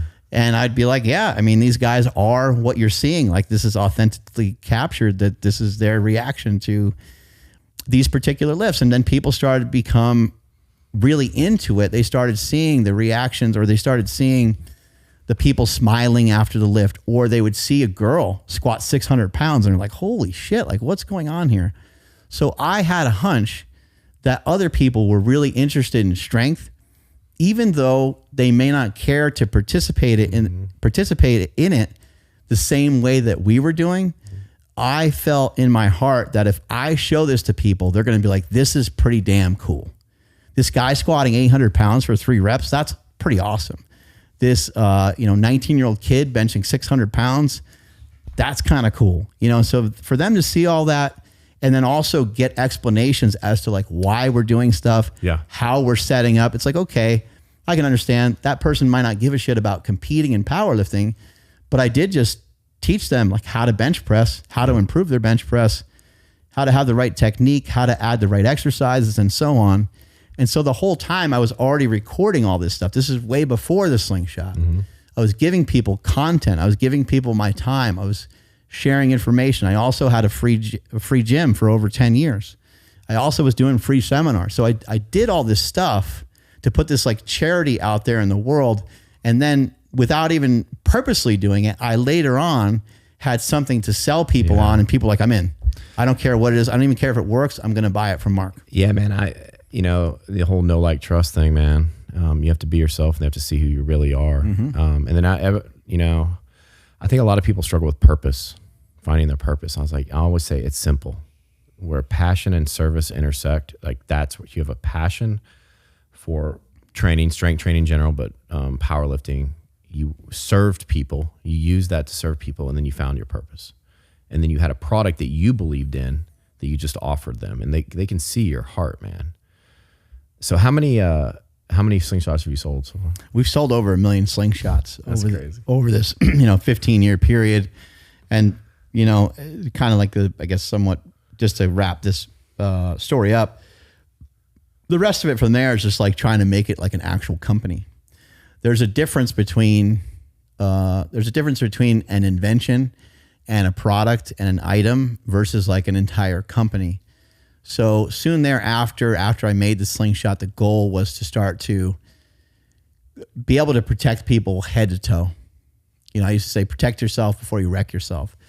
So you got like the Slingshot, then I made compression cuffs, and then I made wrist wraps, and all the different things I made are things that never existed before. Like wrist wraps existed before, but not the way that I made wrist wraps, because I made wrist wraps so they can be wrapped around your elbow. That's not from Larry Wheels, that's from me. Yeah. I couldn't patent every single thing that I made. The compression cuffs are something that no one else was doing before that. Show them the shake strap. That's my favorite one, man. I use that one all the time. Shake strap was a much later invention, but I also created the hip circle. And then how many hip circles have you seen over the years? Yeah. And again, I don't necessarily need credit for anything, but I think it's important for me to tell you that I brought that to the market. Yeah. There's other people that were using just like regular bands and stuff, and those have their purpose and those are okay. But every influencer and their brother started to have a hip circle. Yeah, right? Man. I mean, I use one. I carry one in my bag usually. I still use it all the time. I use it when I travel a lot too. I carry that around with me a lot too, man. That's my favorite thing, dude. I use that for so many things, dude. Yeah, it feels good. I mean, with the shake strap, you're getting like a little bit of oscillation, and it just has the some of the Slingshot material in the actual shake strap itself. I use it for dozens of different exercises too. You know what I mean? I use it for a lot of my flows and things. It gives you some variable resistance, Yep. So going back to the Slingshot, I think a lot of people don't understand the nature of variable resistance and why it's so valuable.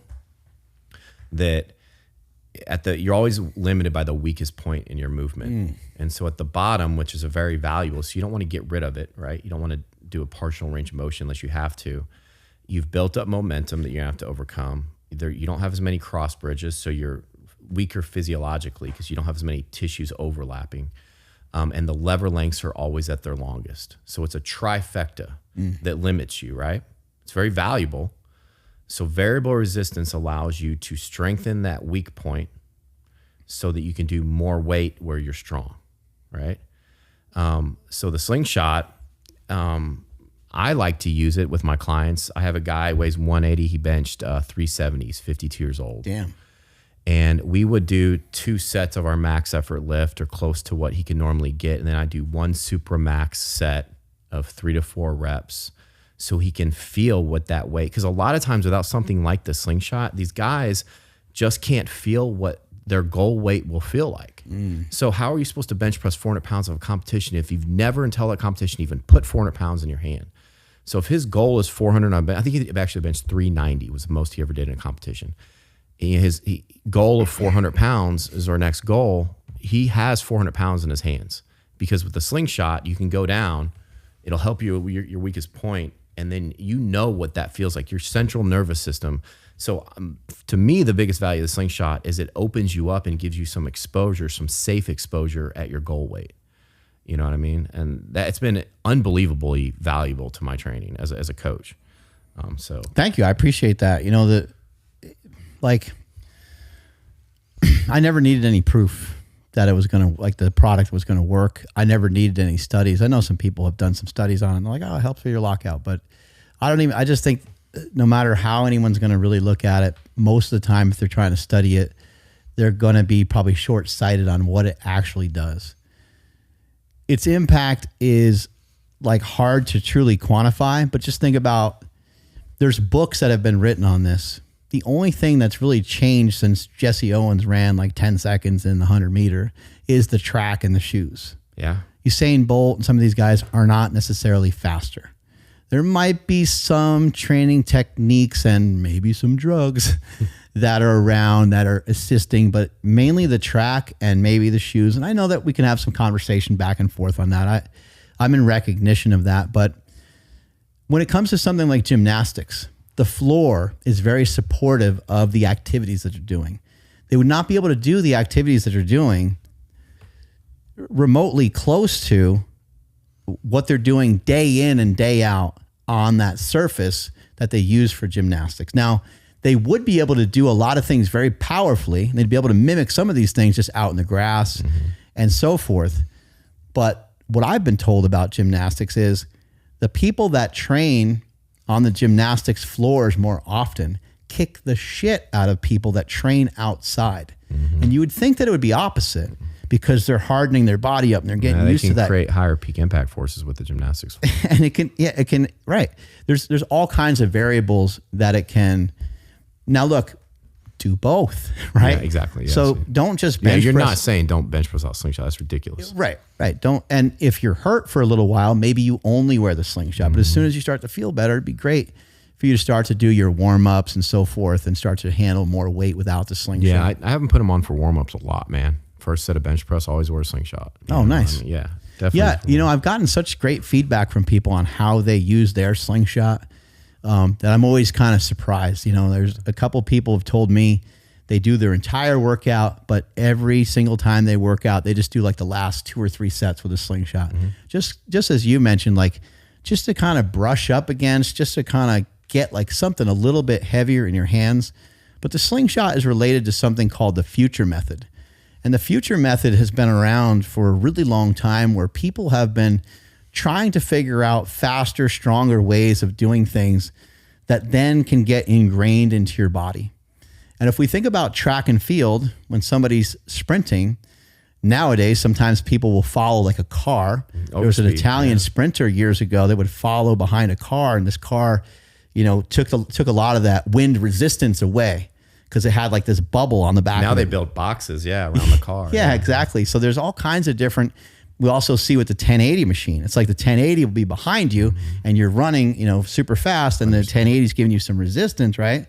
But then you put the 1080 in front of you, and now it makes you go so fast you feel like you're running downhill. Yeah, overspeed training is a known principle, and downhill running is another. It's a form of that. If people don't have access to that, they downhill run, right, on a very slight decline. And then overspeed is going to do some crazy shit to like your nervous system to get your body kind of in tune with how you're moving. And for somebody like myself, for like a really high level runner, this might not be the case, but I could do overspeed by simply just getting on a treadmill and cranking the treadmill up to be pretty fast at a certain point, because it's currently my nervous system doesn't want to move my feet that fast. And so I could go 15, 16 miles an hour, let's say, try to hold that for 2-3 seconds. I wouldn't be able to mimic that otherwise, because I can't actually necessarily run that speed. Yeah, that's a really great parallel between that and Slingshot, man. You know, I mean, these things have been around for a long time, and I just think it's like, it's not even worth trying to like argue with somebody back and forth with, because we know that partial range of motion work, you can usually handle more weight. The Slingshot allows you to handle more weight, but it's through full range of motion work. So it's like, holy shit, well, what happens then? And you're like, well, I don't even know. Well, we do know, because we've seen, you know, Ronnie Coleman, Jay Cutler, these guys spend their time before they do their heavy squat, before they do their heavy leg press. What are they spending time doing? They're wrapping their knees so they can handle more weight. Now, if Ronnie Coleman or some of these guys in their prime take off their knee wraps and do a regular squat, are they weak? Like, hell no. Like, they're going to be super strong when they go to do that. And we've seen that with people wearing a lifting belt. There's people that might wear a strongman athlete. People love to hate on the lifting belt, man. They just don't understand it. Well, strongman athlete might wear 2 belts. Yeah. He might wear a like a big kind of like girdle type of belt that is neoprene and is really like wide. Then he might wear a smaller one that's like a powerlifting belt, and they might bend down. They might pull, you know, something that represents like an 800-ish pound deadlift for, you know, 800 reps for 5-6 reps, right? And they have straps. Well, that guy doesn't take that stuff off. He doesn't take the straps off and take the belt off and not still be able to pull 800 pounds. Now, he couldn't do it for 6 or 7 reps, of course, but he's got that, he lifted a weight that he normally can't lift for that amount of repetitions. He's got that now ingrained. That's in your central nervous system. Your nervous system now understands this is okay to get to here. And same thing with, what about the milestone of, you know, you bench 275, maybe you hit 295 at one point, but now with the Slingshot, we get to throw on an extra plate, and maybe we wiggle one out. Maybe we still need a little bit of help at the very top, but like now you got it in your head, like, holy shit, dude, I'm actually pretty close to that 315. Like. And another reason I like variable resistance in general, but especially Slingshot, is it teaches you to apply force through the entire range of motion. So with normal weight, if you can get a push out of the bottom, you can ride a lot of that momentum up. But with the Slingshot, every inch you go forward, every benefit that you get from that momentum is counteracted by the Slingshot being less tense. So as the weight gets heavier on the way up, you have to make sure you continue to try to accelerate through that range of motion. And, you know, Louis Simmons talks about this too, like compensatory acceleration, man. You have to, you know, and that will play into a lot of other things like punching and throwing, which are more ballistic in nature. You know, you can't stop the movement. You have to push on the ball or whatever you're trying to throw it through the whole range of motion to throw it, to have the hardest punch, to throw it the furthest distance. So variable resistance in general, but especially Slingshot, it will really help your athletic performance, because you really have to drive through the entire lift. You know what I mean? I'd say most people too, like a big reason for the invention was an injury. And I've been to trade shows before where somebody's like, they'll just throw it on. They're like, oh, I'm coming off rotator cuff surgery, and they head right to the bench. And I'm like, whoa, you know, wait a second. And I'll ask them some questions and say, okay, you sure you want to try this? Like, do you still have like a lot of pain in your shoulder? And they're like, well, yeah, like just when I'm like, okay, well, you're not like a week out of surgery, right? Like and they're like, yeah, let me give it a shot. And they'll just bang out a couple reps on there. I was always surprised. I'm like, shit, I didn't know it was going to work. I knew it was going to work, but I didn't know it was going to work that well. But one of the reasons why it assists so much with an injury is the weight is lighter at the bottom and the weight will be heavier at the top. So your body can still handle variable resistance, and it's heavier at the top where you're in an advantageous position. You're in the least advantageous position, and most often for most people, if your shoulder or even your elbow is going to hurt, it's usually as soon as your elbow starts to track behind the midline of your body. You look at most of the bicep tears too. They don't happen up here. They happen when they're in the amortization phase, when they go from the down. Right when they start that up, that bicep will pop. you know, and that's, so a lot of people, when they get hurt, I normally have them start with a dead stop first, you know, if they're coming back, like a dead, like pin press. So I take away that amortization phase.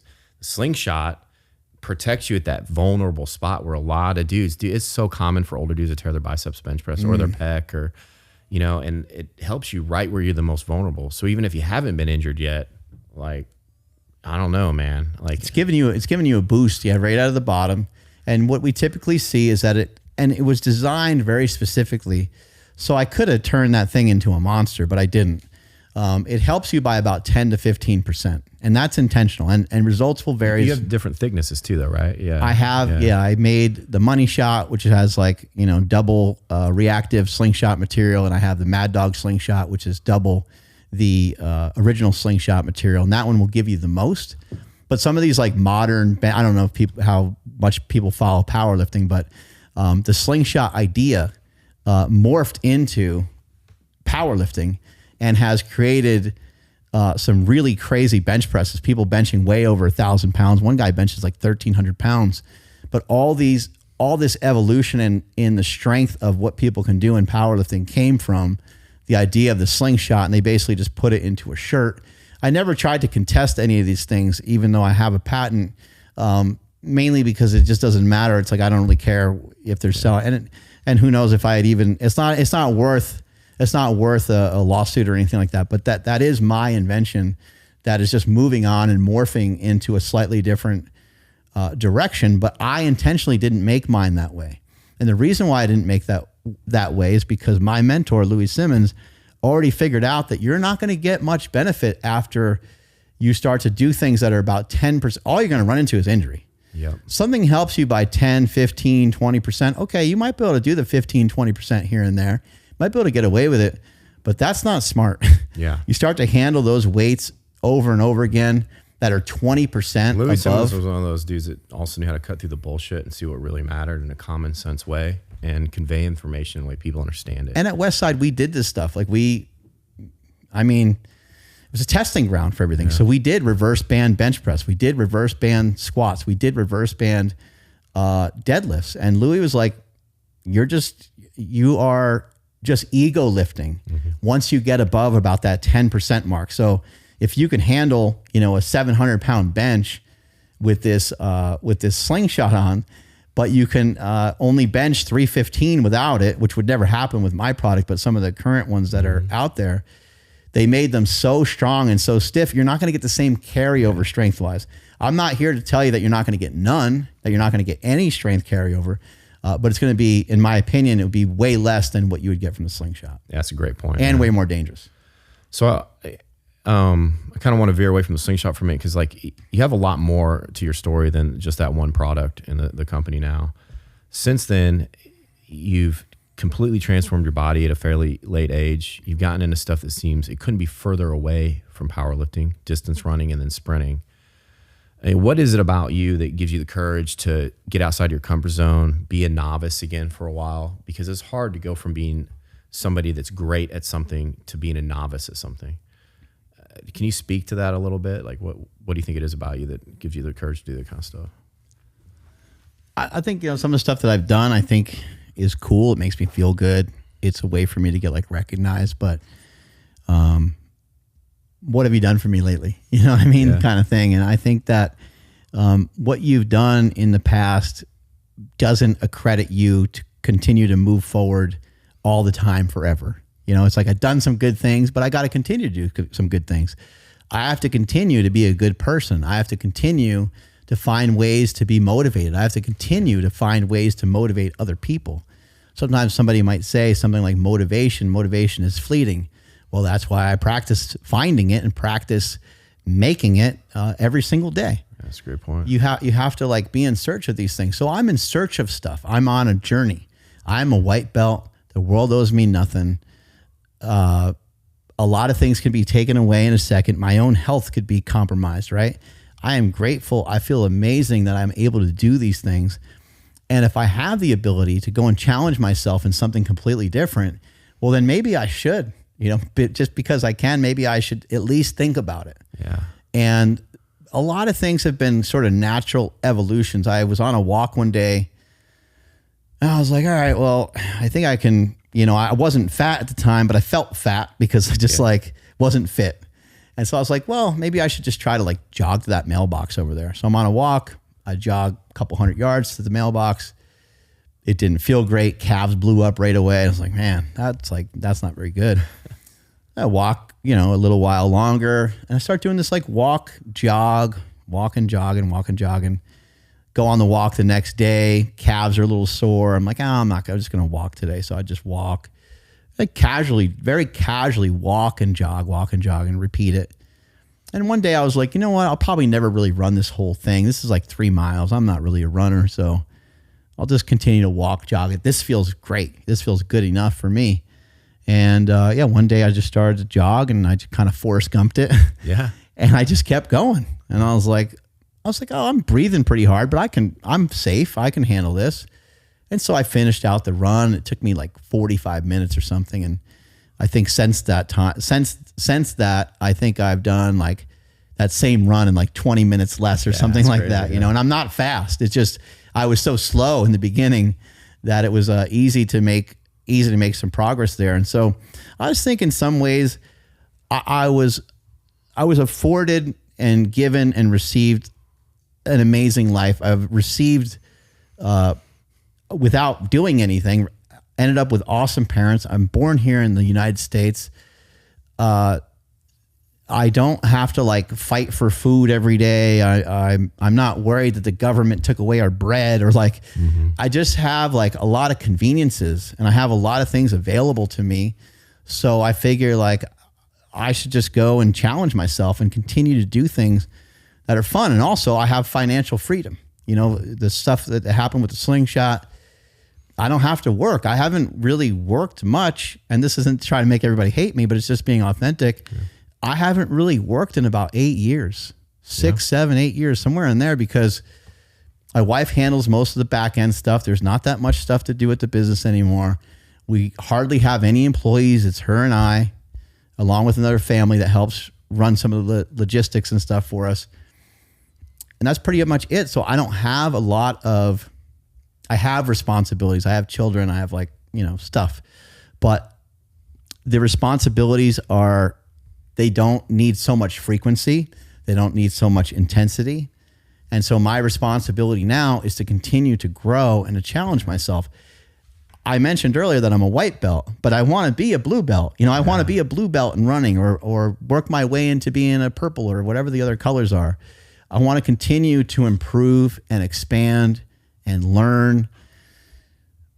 And just like I'm involved in a lot of stuff. I'm even involved in like cancer research with a friend of mine. It's like, yeah, what you do with your free time says a lot, man. How you choose to invest your time once your time. I'm kind of amazed that that I just feel blessed. I'm blessed with a lot of these things. Yes, I've worked for a lot of them, but I do always like to mention and credit that I grew up with a lot of hurdles taken away from me. So I didn't. I think most of us have. So if we're on a track, right, and other people got a bunch of hurdles in the way, I've had at least almost all of them removed, so I can get around the track a little faster. Almost all of us have, even if we're not willing to admit it. Yeah, right. It boggles my mind how many people. I feel like I have to say it, because I feel, I know it's cliche to be like, I'm blessed, That's bro. Part of gratitude, man. But and the life that we try to create for the next generation. So here's what gets complicated is I may have done well enough to where my kids may have a regression of some sort, because it's like third generation here a lot in businesses struggle. Yeah, right. It might, right. But I think I served them well. It looks like they're both heading in a really good direction. But just to give you some insight, my grandfather on my dad's side of the family, he built his own home. He was a mechanic. He was very handy, right? My dad had his first home when he was probably about 25 years old. I told you earlier, I didn't really do much until I was about 30, didn't own my first home until I was 35 and have no idea how to build a house. is. I feel that all the time. Like, you know what I'm saying? So there's like some disconnect between previous generations. Man, that's so true. And same, man. My dad was more handy on a car than I'll ever be. And I'm more handy on a car than my son will probably be. Right. You know, there's other areas though. I think that it's not the only important thing, but they are things, right? They're man things too. Right. Sometimes I'm like, man, I can't, you know, change out this fan belt like my dad could. I remember him doing it, but if I had to do it, I couldn't do it. You know, it would look familiar. I have some friends that start engaging in like man talk, and I'm like, I can't hang. I admit, I'm inferior. Do you know who Pat McNamara is? I love that dude. He has dude stuff. I get so jealous. I'm like, all this dude stuff I can't fucking do, man. Like, but props to him, man. He's right too. It's like important stuff to be able to do. And somebody outside like doing shit in their garden, and then they're like building their own pool or whatever. You're like, what? How the hell do you figure that out? I think it's so cool, man, to just give people props at what they're good at. And some people are super handy. But it starts the way that you and I started with anything too. It just starts one day. They just try to. They're curious and they try to figure it out. Probably just YouTubed it. Yeah, exactly. They just fucking figure it out, man. It's really cool actually when people do that. But you're right, man. We've had so many obstacles pulled out of our way. Almost everyone in America has. I know people in America live really hard lives, some of them. All the way to the point where I'm looking for the obstacles now. Yeah. I want to make things more difficult. But I think that's important too, that we always seek challenges for ourselves, you know? And I think it's cool because you don't have to do this anymore. I remember the first day, like my business took off, you know, like a year ago, and I woke up and like, I don't have anything to do this today. Like, what do I do? Like, it was like a Wednesday. I was like, I've never not had to train a client at 6 a.m. on a Wednesday. Like, and you know, I called up my business partner. I'm like, I don't have anything to do today. What's you know, this is something for you to think about. What's worse, the burden of being rich or the burden of being poor? Both are hard for different reasons. And I see it firsthand when wealthy people struggle raising their kids, because it's easy to say no to your kids, and because obstacles are built into that life. And they understand how important obstacles are. It's easy to say no to your kids when you don't have the money. But I talk to them all the time. Like, I can afford to give them a new truck, and all their friends have new trucks, and I can afford to take them on this great trip. Maybe your kid doesn't want that. Yeah. And they we don't ever think about that. We bought a brand new Bronco for my son, and he had it for like 2 weeks, got made fun of too much, I think. And he took it back in. He exchanged it for a Prius, which is amazing. Economy and so forth, right? But then he also got another car that he gave to his uncle. That's pretty cool, man. It's like, where did this kid come from? I mean, his uncle paid him back for it or whatever, but like, that's pretty cool, man. Shit, man. I don't know. If I was 17, 16, I don't know if I would have done the same thing. It's a challenge to raise kids in privilege, and you worry about them turning out to be good, grateful human beings that see their blessings. You know what I mean? And they just model behavior. Like if they see you, you know, giving to charity, and they see you doing things for other people. Right. Like today, we went to get coffee before this, and the guy behind the counter started talking to you about weighted walking. Right. And you could have blown him off or said something polite, but made it clear that you wanted the conversation to end. And you dedicated time to go back and forth with this dude at Starbucks. And it's just things that I see people do and give their time on a daily basis, man. And I know your son sees that every day. Mm-hmm. You know what I mean? So we can say whatever we want to say, right, but it's going to pale in comparison to what our kids see. And you know, that guy yelled at you from across the street, and you took your time to turn around and yell back. Like, it says a lot, man. You know what I mean? And you're not unique in this. A lot of other great people have achieved great things. I see commonalities that they have time for people. They're patient with people, and they're giving. And there's a depth to who they are as a human being. I feel like people out there, they see people that are incredibly successful, and they think that they're cutthroat. Or the only reason why I'm anywhere is because of other people. You know, other people have supported me. Other people have bought my products. Other people have done this. Other people have done that. And of course, there's, you know, some people that you run into that may be trying to do you harm or may have done you wrong or whatever. But for the most part, it's like people are pretty appreciative. You know, I think there's something else to think about. Like, illness is a really interesting thing, whether it's like mental illness or just like getting sick. You think about getting sick, like you don't want to get sick, but like something just happens and then you're sick. Anyone that's ever had anxiety or anyone that's had like bouts of depression, those people don't want those things. People don't want, there's some of these things that happen to people that they don't want them.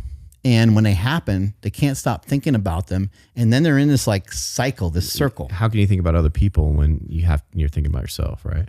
And you're just like, I am having a panic attack. I don't know what to do with myself.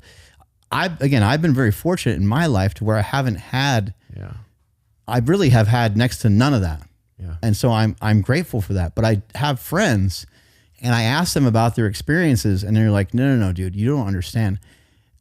I cannot make this go away. Like this is, I can at times. Sometimes I can breathe through it. Sometimes I can calm down. I can think with some other part of my brain and I can do this. And I'm like, I have no idea that's like. Yeah. And so I'm going to shut the fuck up about it because we have to just be understanding of people. And when you do give someone your time, you don't know what that will do for them because you don't know what's going on in their life. Yeah, exactly. They may have been rejected by everybody their entire life. Maybe they never had a hug. Maybe they never hit a home run or were told that they did a good job. Maybe they had like no encouragement. And so if I take 15 seconds, 3 minutes, whatever it might be to encourage somebody or to communicate back with somebody, one of my friends owns Dutch Brothers Coffee here in town. He said that sometimes that interaction with his employee is the only interaction that some people might have all day with somebody that's being positive. So they'll ask them about their day. Hey, I hope it's going good for you. Oh, It is funny to think about that a lot of people in this world will go through days, weeks, maybe months with zero positive interaction. Nobody telling them good job or that they're proud of them or complimenting them genuinely. It's funny how how much we guard genuine compliments. We see somebody that does something well and we acknowledge it, but we don't say anything to them. A lot of times are our loved ones. I love my dad. My dad is one of my heroes, but I don't remember him giving me a compliment ever. When I had to think about it. I thought I had a great, perfect childhood. My therapist brought this out to me. I don't remember him hugging me when I needed a hug ever. And I love my dad. He just wasn't raised that way. He was incapable of it. He didn't know another way. He didn't know another way. Men didn't do that, So now, with my son, I try to correct some of those things. Men just always think things are fine. Your dad's like, I didn't get hugged like that, and I'm fine. Exactly. Right.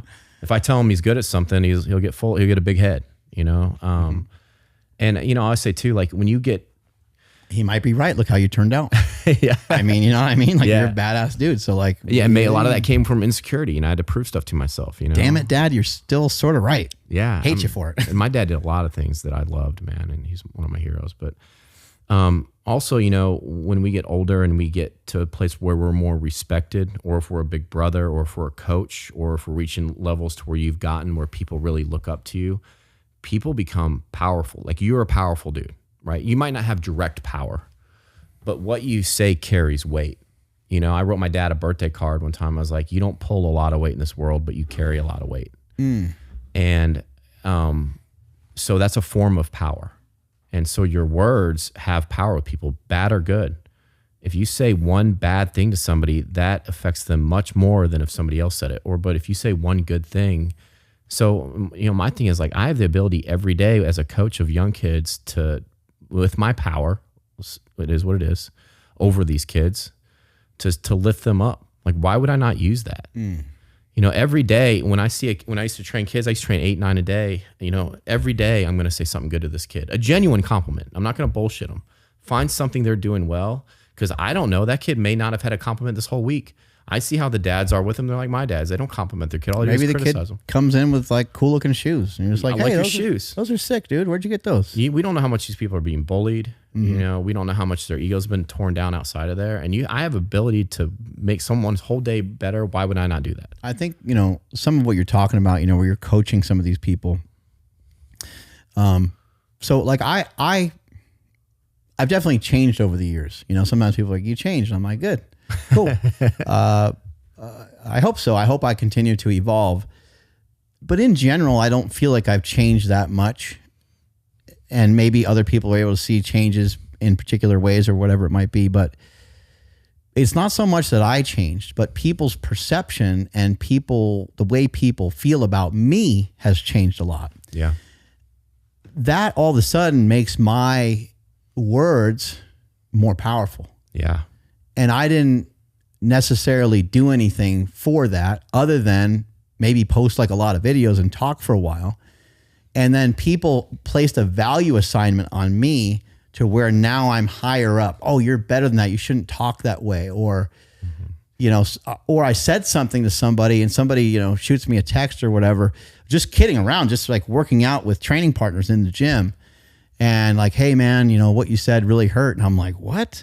Yeah. Like, this is my, like, cause if you and I are training partners, Man, it hurts to hurt somebody's feelings. Yeah, well, you know, especially unintentionally. well, if you and I are training partners, have been hanging out for a while, you and I seem very similar.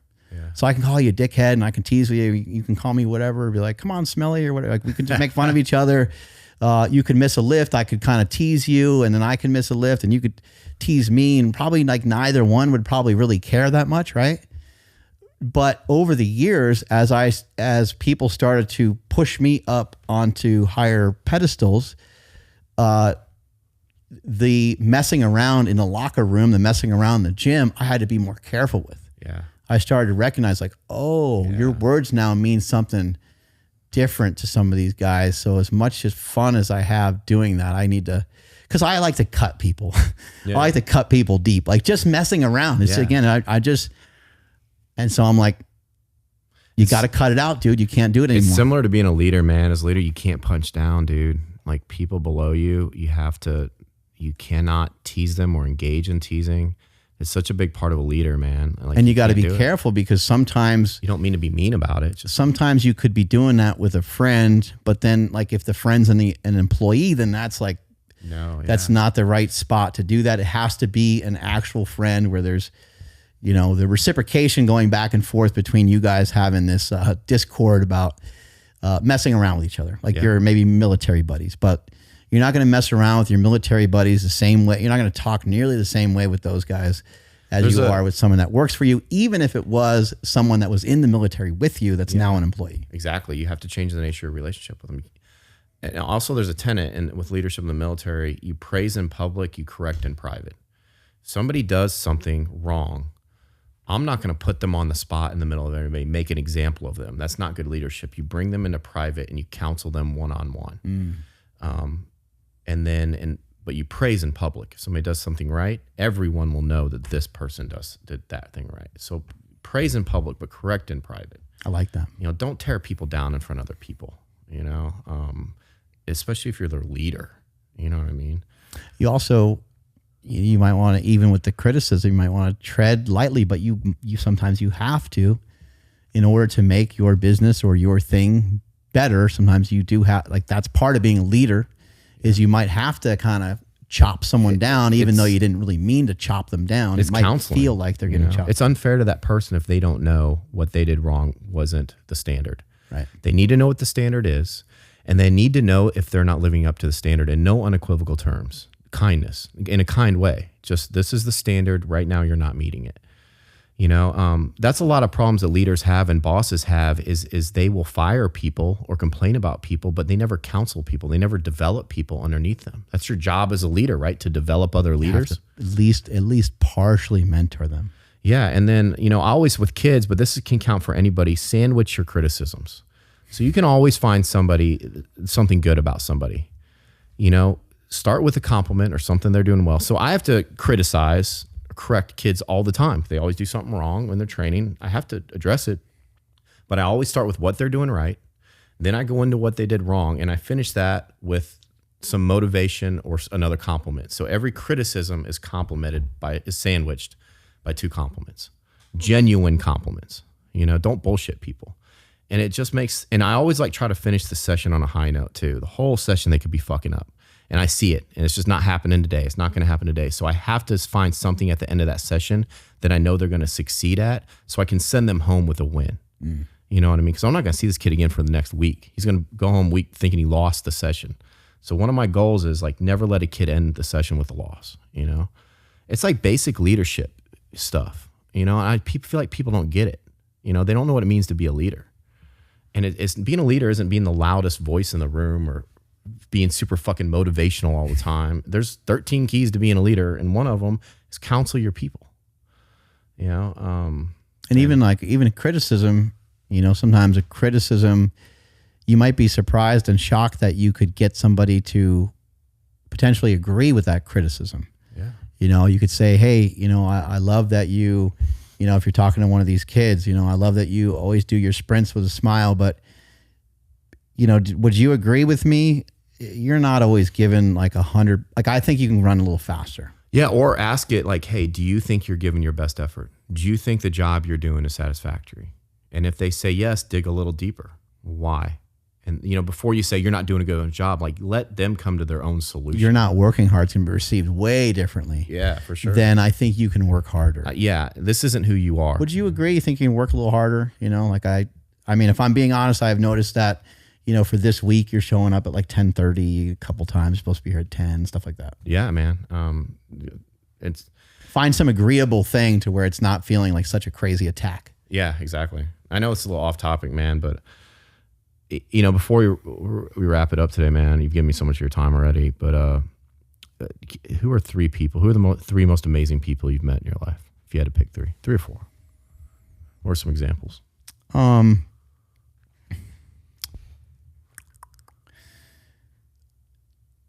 I'll start with just some people that are like really close to me, and then I will work my way to some people that they might find more interesting, because the people that are close to you sometimes don't matter that much to other people, right? Yeah. My wife is incredible. Like the tasks, she can handle so many tasks in a day, to where I'm like, man, I'd be exhausted. Like, I can do 2, 3, maybe 4 things in a day.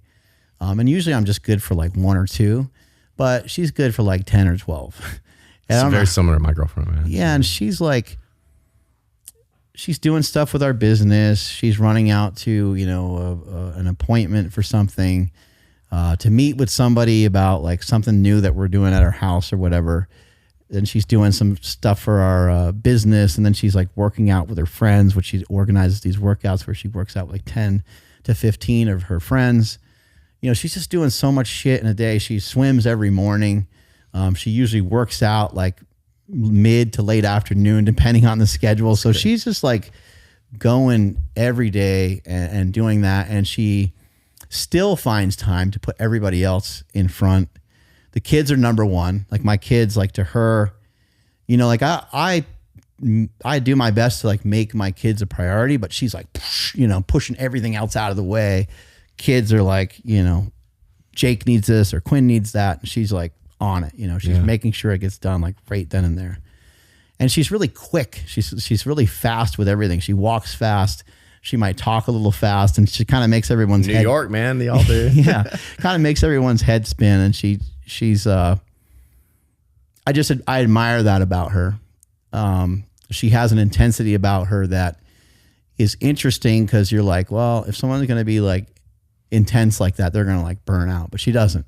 She's able to like handle it. And then also she has, over the years, has been able to kind of calm down a little bit, because I'm calm. And then so we have sort of balanced each other out a little bit.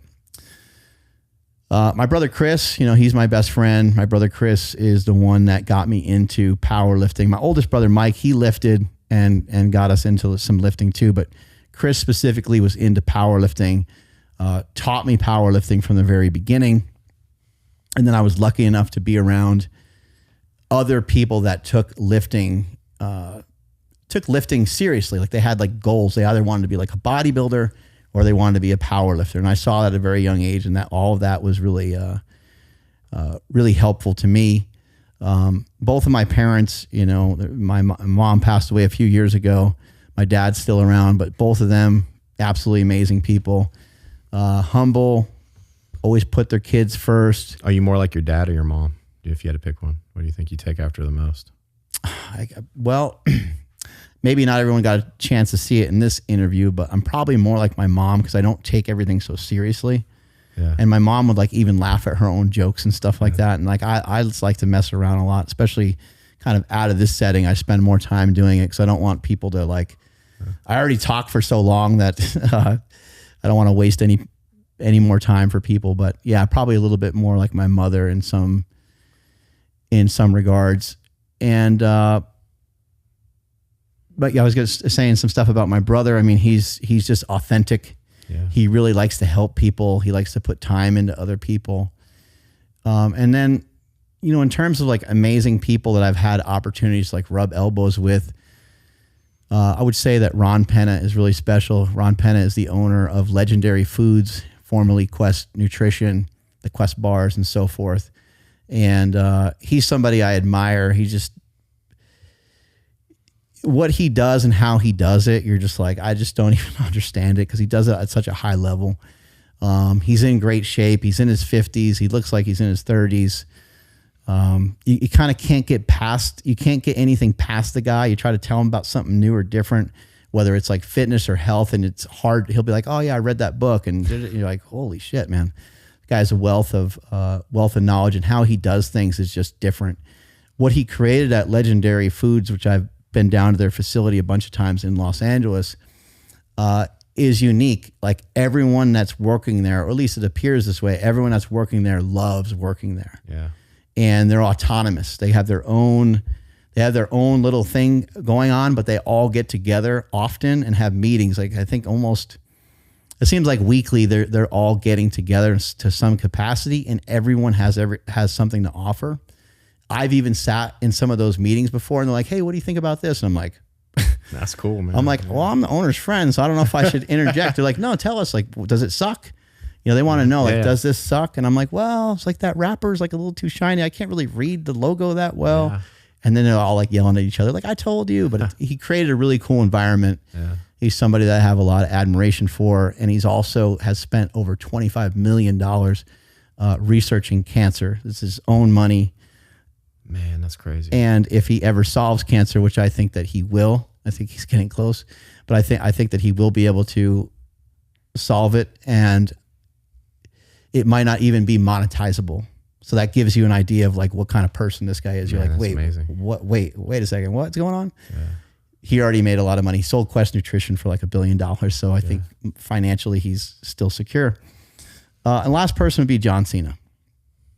My brothers and I got John Cena into wrestling. My oldest brother, Mike, I mentioned earlier in the show, was one of John Cena's first wrestling coaches. John is amazing for so many different reasons. Everything about him is unique. He has giant hands. He's got giant feet. He is like overly jacked. I mean, nowadays he's my age, but when I met him when he was in his 20s, like I never really seen anybody built like that before. It's like, it was beyond just like him being muscular or lean. It just was different because like his hands are big.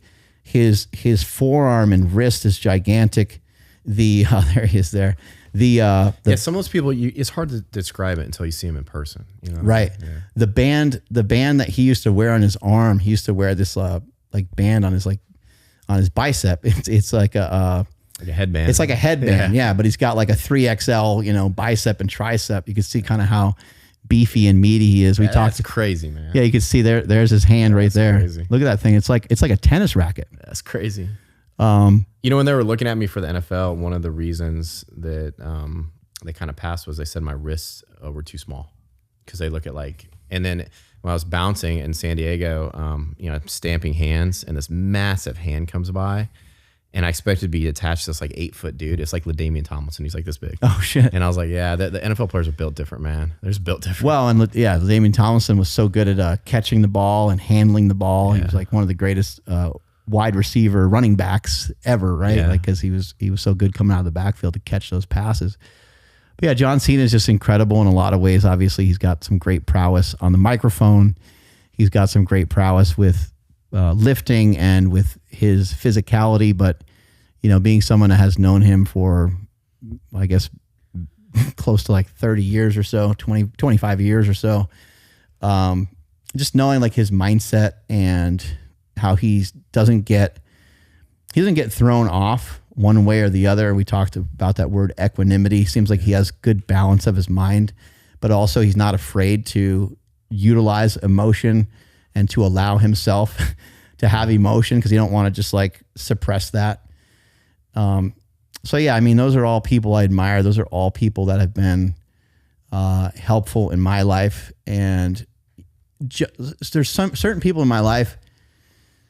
There's some people there's a lot of people in my life where it's hard for me to share certain things with, but with someone like John Cena or someone like my friend Ron, when it comes to doing something well financially or doing something well in business, I could tell them virtually anything because they have done well also. Yeah. It doesn't look like you're bragging or something. So if I call like a good buddy and maybe my buddy's like struggling with something and I say, hey, you know, they're going to be happy for me, of course. Like I'm not saying they wouldn't be happy for me, but it just doesn't feel right to share that with them.